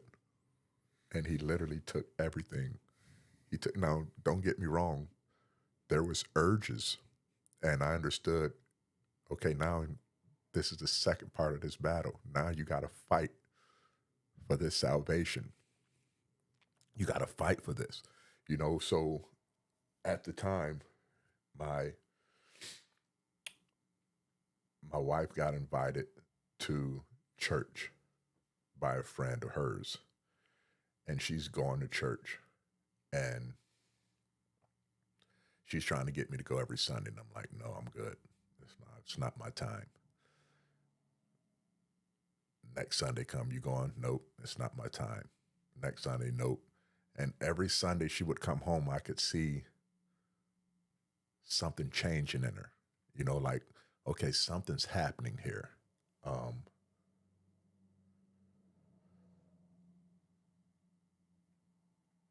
And one Sunday she was like, you going? I said, yeah, I'm gonna go. And I went to church that Sunday, and our pastor, he took me in his back office. We talked. I think I might have cried.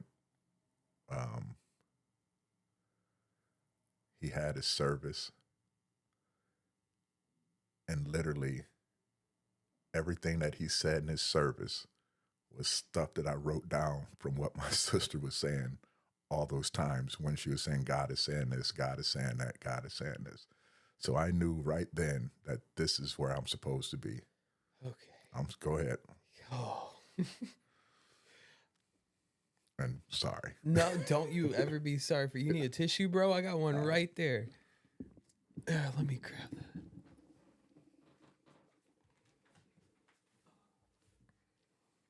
Thank you.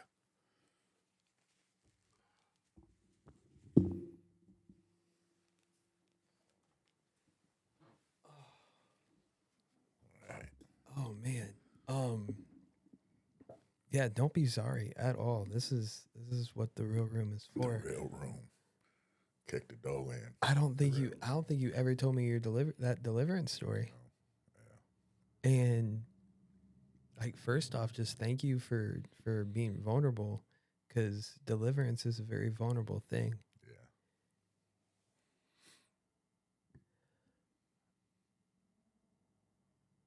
So that was a lot. Like, you were going from cleaning your life up and trying to do the right thing, getting educated on God, like seeking him.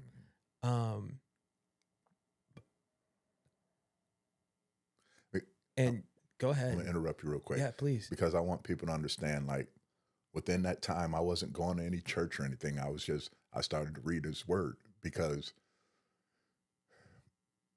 I got myself into so much stuff.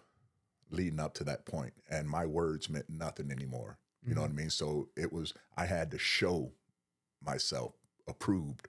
You know what I mean? I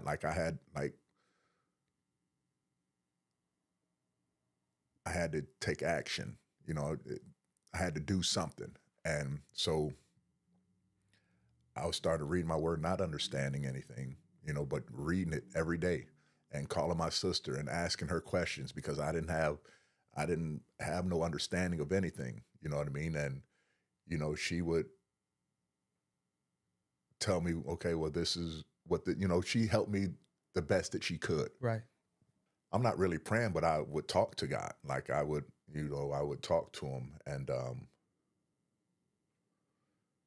ask him questions and read my word. And I just knew, okay, even if I don't understand what it is, I'm putting it in there. And I know if I can get it in there, something has to take place. You know, not understanding anything, but just knowing the little that I did know. Like I said, growing up, you know, I knew he was real, you know, and Right. he was really showing me that he was real through my sister telling me all these things and calling me with all this stuff. So he was really saying, yeah, I'm that guy. Like that's me. You know what I mean? So, yeah, I went to church that day. He started preaching in his message. I don't even know how it went. I don't know if he began to prophesy.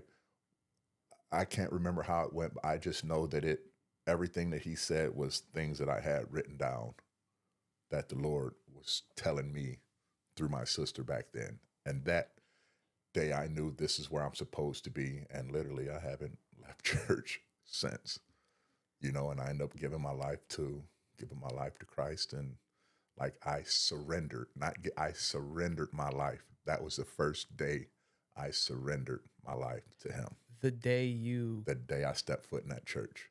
and he I had got a service saved. And I got saved, and I gave my heart to Christ and haven't looked back since. Now, don't get me wrong, it was a struggle, you know what I mean? Right. Because I'm coming fresh out of the world, you know what I mean? And, you know I said I was delivered, which I was, but I still had to fight through the temptation. And anybody out there that's watching me, it's the fight that's going to strengthen you. It's the God strengthen you, but you have to fight through it. Like because every day I wanted to go alcohol. I knew I was good with that, but weed, like I used to love to smoke weed. Right. And it was always a go smoke weed, you know, and so I would get irritable. Now I'm looking for, you know, well, what if I start an argument or something? You know, because I wanted to have a reason to do it to justify why I'm doing it, you know, so don't justify when you do things, but I was looking for a reason to justify it. Yeah. So I don't know how many times I would storm out of my house to go get high, scream at God. You said you'd help me. Right. I'm struggling right now. Right. Help. And I would scream and cry out to God and drive around this city for 45 minutes to an hour, screaming, take this from me. I don't want to do it. You know, spirit is willing, but the flesh is weak, right? And my flesh was weak. And that went on several times a week until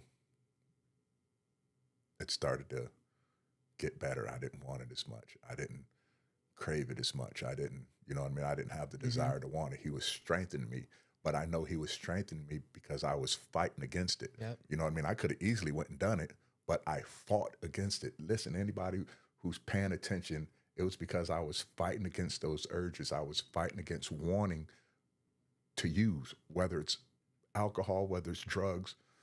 Listen, we can't do nothing by ourselves. Right. We don't have the power. We don't have the strength to do anything on our own. I know that it was all because of Christ that delivered me and helped me through my addictions, helped me through all the things that I went through, it was because of him. Only thing I did was I was willing to allow him to do the work in me. That was it. And he did it. There's nothing too hard, too big, too strong for God to deliver and take care of. He's a deliverer. Amen. He'll set you free. And he did that. And I'm living proof that he did that. Like, bro, I left a lot out of this story, again, just to protect people.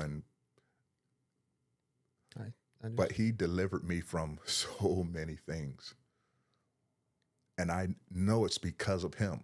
That day I laid on that bathroom floor, I know he took everything away from me. Everything. Now he's saying, now I need you to do your part. Because I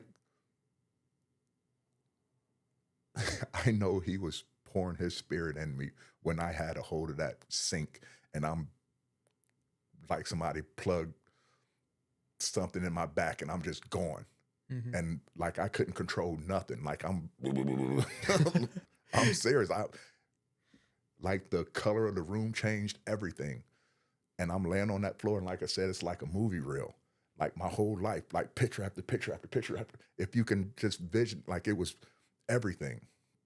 And then it stopped and I just laid there. And whatever he was doing to me, he did. And I got up there knowing that I was free. But that was just the beginning of it. And I had to fight. I had to fight for a long time against, you know what I mean? Until I knew that, okay, I'm good. There's no urge. There's no want. There's nothing. Like I don't have, a person can burn a whole plant in front of me and there's nothing about it that I want. Cigarettes, like, listen, he delivered me from everything.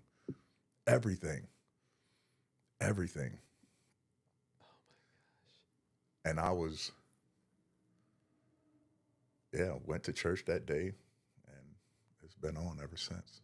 So there was something, dude, I can't with God right now. There was something specific that caught my attention when you were speaking. I mean, a lot, but it was the fact that you got to fight. Like, it's resist temptation, resist the devil, and he'll flee. He'll flee. Like resist it, yeah. And I can't remember the scripture exactly.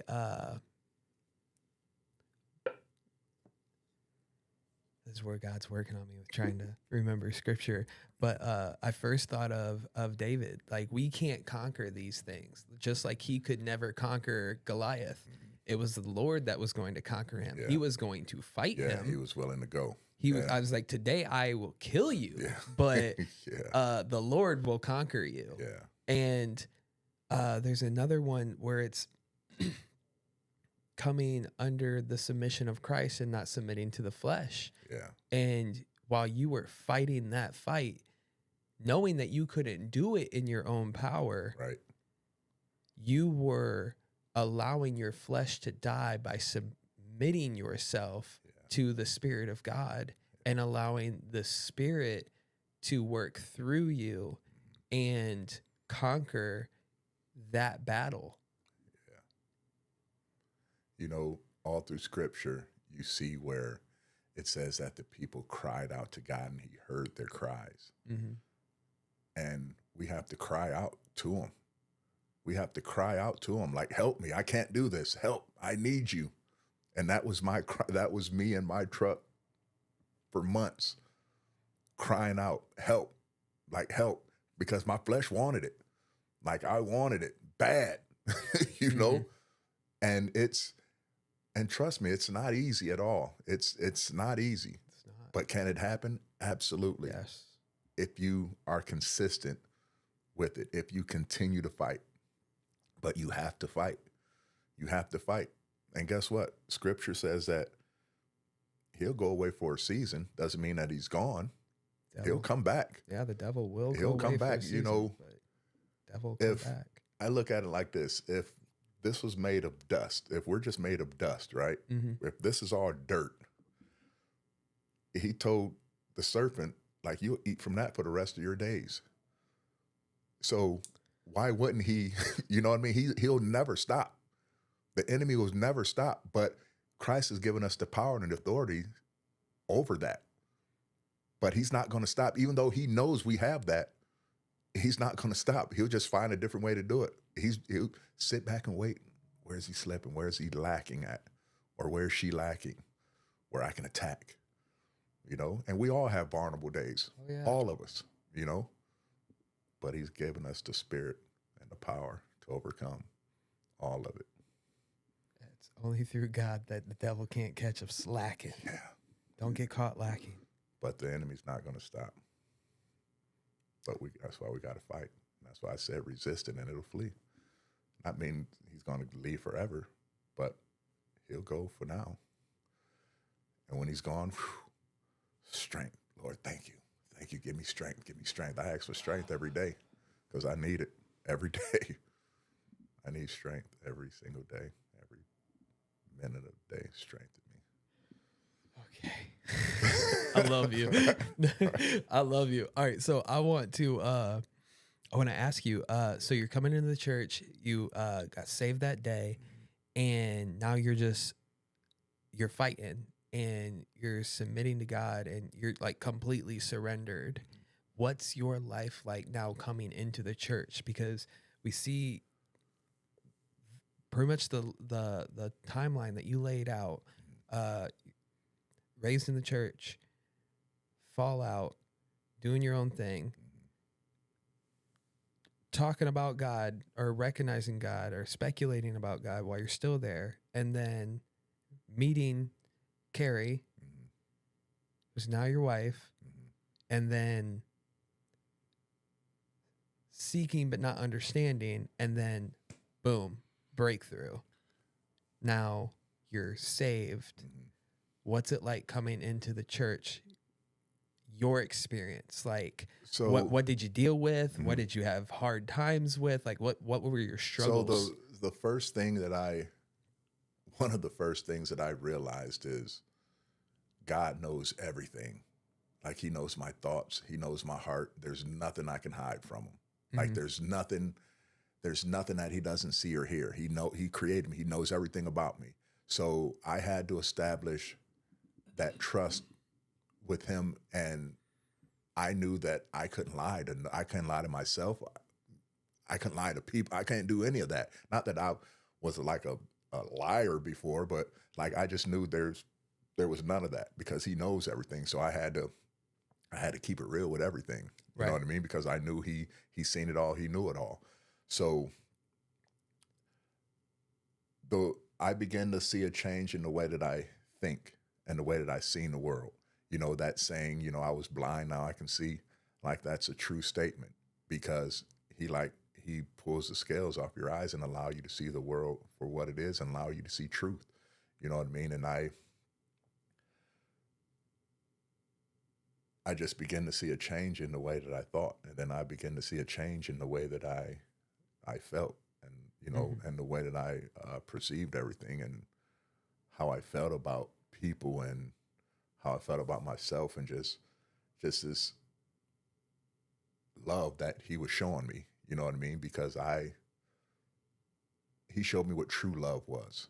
Right. You know, I knew what the world's love was, you know what I mean? I knew that for years, but he showed me what true love was. He showed me how to truly love others, you know what I mean? He showed me what that was. And I just began to see that. And like I said, I've been going to church ever since. Like every Sunday since then, you know, unless like we went on vacation or something. But like I've been going to church ever since then. And, you know, one thing that I always prayed for was knowledge, wisdom, and understanding. Like, Lord, give me that. I want to understand your word. I want to know what your word is. How do I read this word and apply it to my life? Like I need to understand that because back then at that time, I'm like, how does this apply to my everyday life? Like, so I began to read Acts at first because I'm like, okay, I want to know what life was after Christ was gone. Right. At least my understanding back then. So I began to read from there on, because whatever happened from there on, this is how I'm supposed to be. This is my mentality. Like, you if know what I mean? other people went through it, I need to know what I need to know what the standards are. Gotcha. And to me, after Christ left, though, whatever standards was from there, because I didn't understand, I didn't understand it fully yet. So I started there, and then, eventually I ended up reading the whole Bible a couple of times. But I began to try to live like the Bible says to live. Like, this is what I'm supposed to do. So did you have any struggles conforming to church lifestyle? You know what I mean? No, Like, no. Like, it was like I wanted to go, because it was a hunger in me. Like, it was whatever's going on, it needs fed. Like, it needs, like it needs, like I'm alive and I need God's word. And I know his word is his bread. You know what I mean? That's the bread of life. So I know reading his word feeds my spirit, but like, I need to be taught. You know what I mean? I just wanted to be around people who knew more than me. I'm a teachable person. So like, I was so like, I need to know everything. And that kind of got me in a little trouble, because I wanted to know everything. And I started to dabble in a lot of stuff and when I say dabble, I started to read and watch videos and doing this and that. And now I'm getting a lot of YouTube Christianity. Yeah. Now I'm getting a lot of Book of Enoch, all that jazz. all that. And now I'm starting to get a lot of stuff that wasn't lined up to what his word says. And then again, my sister said, God said, just focus on his word. I'm like, okay, I know what that means. Just read his word. Like, everything I want to know, everything I'm seeking, everything I'm searching for is right here in his word. And if I stay in his word and I ask for knowledge, wisdom, and understanding, he'll give it to me. And he began to give it to me. And then he filled me with the Holy Spirit. And the day that happened, that actually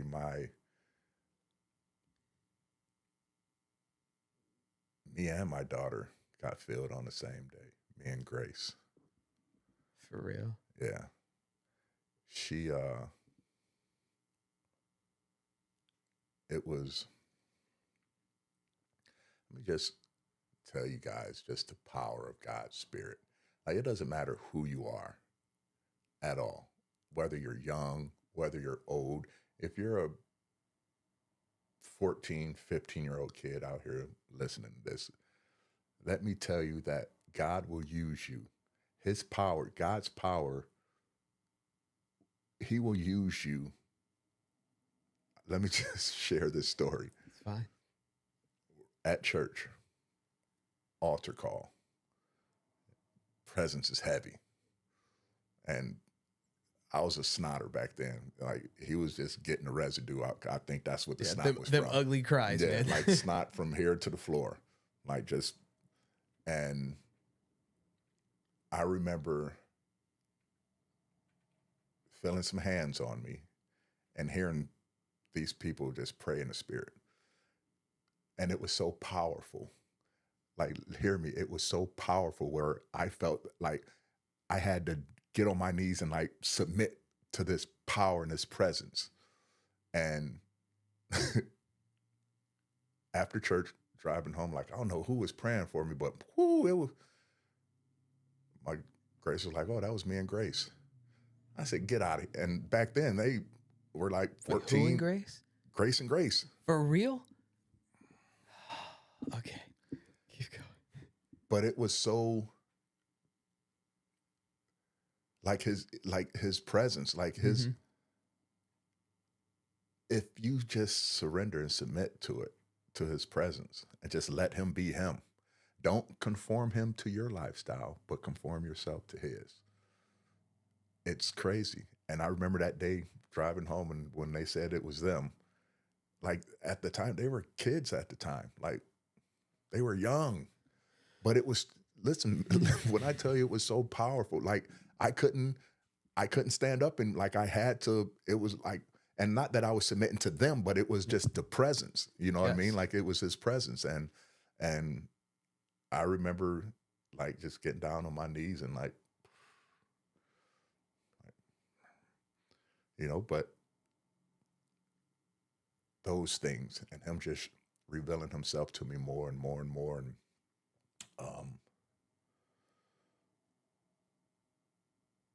yeah, and you just find yourself not liking the things you used to like, not wanting to talk the way you used to talk. You know what I mean? Not wanting to look at the things you used to look at. You know what I Right. mean? It was just it was truly repent. Like it was a conversion. You know what I mean? He truly turned things around, like literally, and still to this day, he's still shedding things, still Right. shedding and shedding. He never stops doing that. Yeah, You because know what it's I mean? it's not a one and done. Like Yeah. this is a process. Yeah. And one thing I'll say about the process, fall in love with the process, because don't try to go from A to Z. Like just follow the process. Listen, follow the process. Because when you try to go to A to Z, look look at what you miss in the middle. A, B, you may go C, D, E, F, G, but fall in love with the process, because that's where he'll begin to sharpen you. That's where he'll begin to, because a person that's trying to go from A to Z, what's your true purpose? What are you truly after? Is it the title you're after? Is it the recognition? What are you after wanting to go from A to Z? Just, okay, this is what you want. Take your time. I ain't in a hurry. I'm not in a hurry. Don't take too long. You know what I mean? But let him do his work in you. Like, let him do his work. Fall in love with the process, because the process is where it's at, for real. You're speaking to me, sir. It is. The process is where it's at.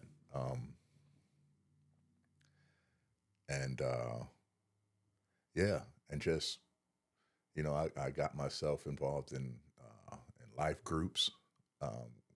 Started to have men's life groups, and those helped me so much, because at first, who wants to reveal everything? Right. You know what I mean? And when you know that other people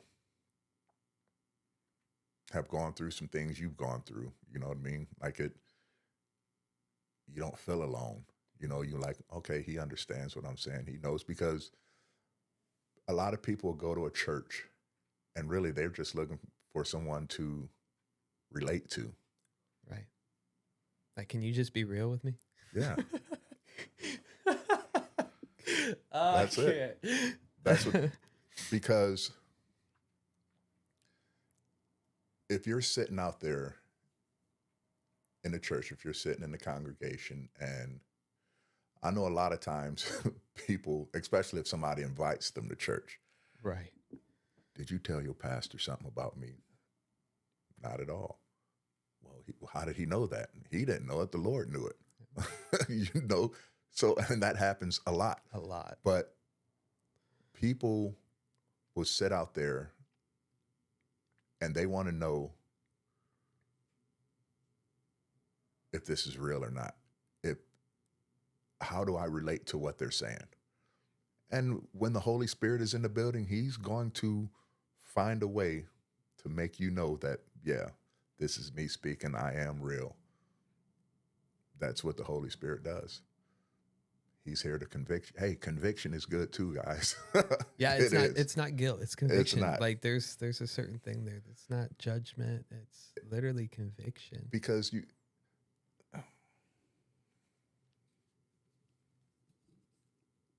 Can't with you. it starts with us, right? Like if I can't keep it real with myself, who can I keep it real to? Come on.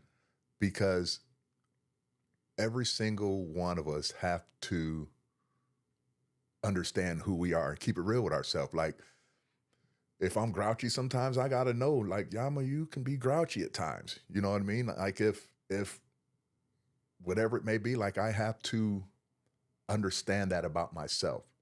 And if it's something that's not good, then obviously you go to God like, Lord, I see this about myself. Help me with this. Mm-hmm. Because that's what you want to do. If you ask God, Lord, help me, okay, well, you better expect him to help you. You know, Right. a lot of times we ask God for these things, and then when he gives them to him, we're like, oh, what do we do? Oh, Right. why? No, because remember you asked, Lord, show me these things within me that may not be according to your will. And then he shows you something within yourself, and It's ugly. it's ugly. Like, Yeah. And that's good. But listen, that's good. That's good that he's showing it to you, because if he didn't love you, it wouldn't be real. if he didn't love you, he wouldn't show you, he wouldn't reveal these things to you. But it starts with us. We have to, like, if we don't keep it real with ourselves, then who are we going to keep it real to? You know, Right. remember, he knows it all. Yeah. He sees it all, everything. So if I'm lying to myself and others, then like he knows that you're lying. Absolutely. He knows that you're not keeping it real. Yeah. You're actually robbing yourself Yeah. from a lot. Yeah. Like a real authentic relationship with God and others. Yeah. Like you're making it, like you are literally tying your hands and making it impossible for you to be loved by God and for you to love yourself as he loves you. You know, some people,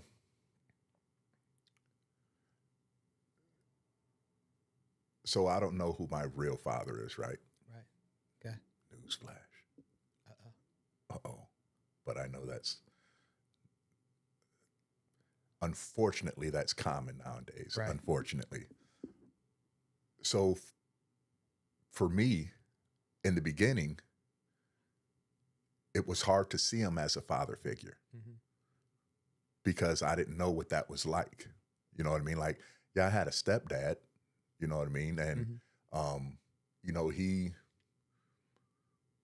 taught me what it was to work. And like, if you want anything out of life, you got to work for it, boy. If you want anything, you got to work for it. You know what I mean? So yeah, he taught me those things, you know what I mean? But funny story, right? This is just funny. I'm gonna throw this out there because it's funny. I think it's funny anyway. I remember being younger, and my brother used to always tease me and say Esther from Sanford and Son was my real mom. Was my real mom, right? And I'm like, oh no, but not knowing, not knowing that he knew what the truth was. He just put a little twist to it, and like, oh, mom's not your mom. And so saying that, I'm saying is like, I knew he was my stepdad, you know what I mean? But I knew he wasn't my dad. So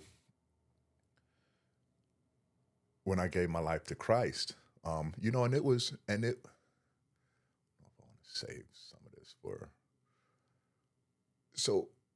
because I struggled as a father. Right. Because I didn't know what that was like. Like remember, I left home at a young age. You know what I mean? When I was at the age when I'm supposed, okay, this is where you're taught how to be a man. You know what I mean? I was gone. So I learned all that. Everything I learned was from the streets or my own thoughts of what it should be. Right. You know what I mean? So when I became a father, I struggled in that area because I didn't understand what it was like. You know what I mean? Like I didn't know how to be a dad. You know what I mean? Because it was never really shown to me. And when I gave my life to Christ, it was hard at first to identify him as a father, because that was, you know what I mean? And that's like if someone battles with unforgiveness, you know, oh, I'm never forgiving my sister because she blah, blah, blah, blah, blah, blah, blah. Well, how are you going to allow God to forgive you if You know what I mean? You If you can't forgive struggle others.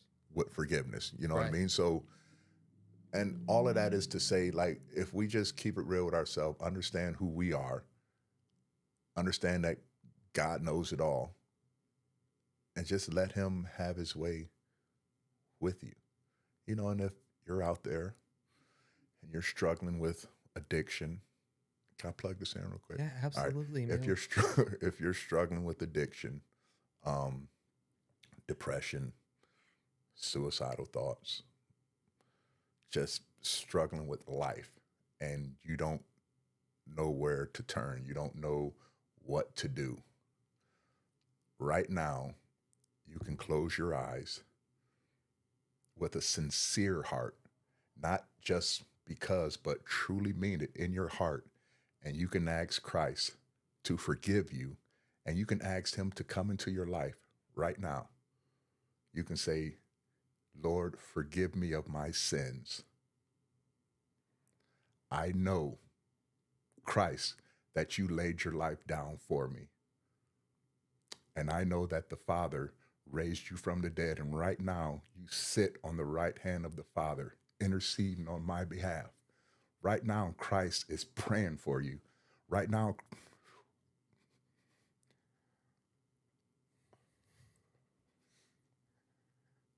he knows what your struggle is. And he just wants you to talk to him. He just wants you to confess those struggles to him. And if you do that and you ask him into your heart and ask God to be your Lord and personal Savior, trust me. And if you're truly sincere about it, and if you put forth the effort, if you fight the fight, I can guarantee you he'll change your life. He'll turn it all around for you. It's not going to be easy. It's going to be tough. But it's the best, toughest thing you'll ever go through in your life. Because in the end, you understand why it was so tough. Because he loves you. He loves you, and he just wants the best for you. He doesn't want to see you struggle. He doesn't want to see you go through the things that you're going through. He doesn't want you to have hatred in your heart. He doesn't want you to have unforgiveness in your heart. And if there's somebody in your life right now that you're struggling to forgive, just ask right now, Lord, I forgive those. Because remember, he forgave you. He forgave you for everything. That's why he sent his son to die on the cross for you. So just ask Christ into your heart right now. It's that simple. And fight, because guess what? If you do that, the enemy's going to come. He's coming after you. But the only thing you have to do is resist it. If you drink and you stop drinking a day, and within 2 hours from now, you want that urge, you got that urge to pick up that drink, say, no, I don't want it. Lord, help me. Give me the strength to not pick that drink up. And guess what? You might be good for another couple hours, but that feeling's going to come back. And when it comes back, ask him for strength again. And you keep asking him, and you keep asking him, and you keep asking him, and you keep asking him. And I can guarantee you, eventually, you're not going to have those urges, whether it's alcohol, whether it's drugs, whether it's pornography, whatever it is, God will deliver you from it. He'll take those pains away. Sorry. Oh, you said not to apologize, but We ain't apologizing for that. Not on this podcast. Well, honestly, I'm just going to submit to the Holy Spirit right now, and I ain't got nothing to say after that. And I think I want to be a good steward of your time. I know you had to go it's all good. at a certain time, but yeah, I'm on God's time right now, so time is, I'm good. I don't think the cameras are going to hold out. Ask. Okay. But right. yeah, there's a lot going into this decision for sure. But we can come back to it. oh, dude, like I said, man, you're going to be a frequent flyer here. But yeah, no, Oyama, thank you so much for not only gifting me and everybody who watches this with your transparency, your vulnerability, and just your submission to Jesus. Thank you for just coming here and spending some time and keeping it real with us. I truly want to tell you that I love you and I honor you and I respect you. And I'm just thankful for you. And I just appreciate you taking the time to come here and do this. And, you know, and the reason I can be so vulnerable is because I know what God brought me out of, you know, and every time I think about that, every time I think about who I was and where I was and what he did for me, you know, it makes it easy to be vulnerable to him because I know what he done for me, you know, so, and I hope he can do it for somebody else if they're willing to let him. I know he can. Yep. I know he can. Praise God. Because if he did it for me, he can do it for you.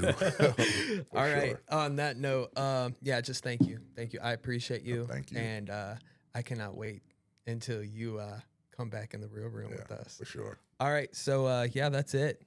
Oyama Bishop, ladies and gentlemen. We will, or at least I will, see all of you guys in the next episode. But until then, keep it real.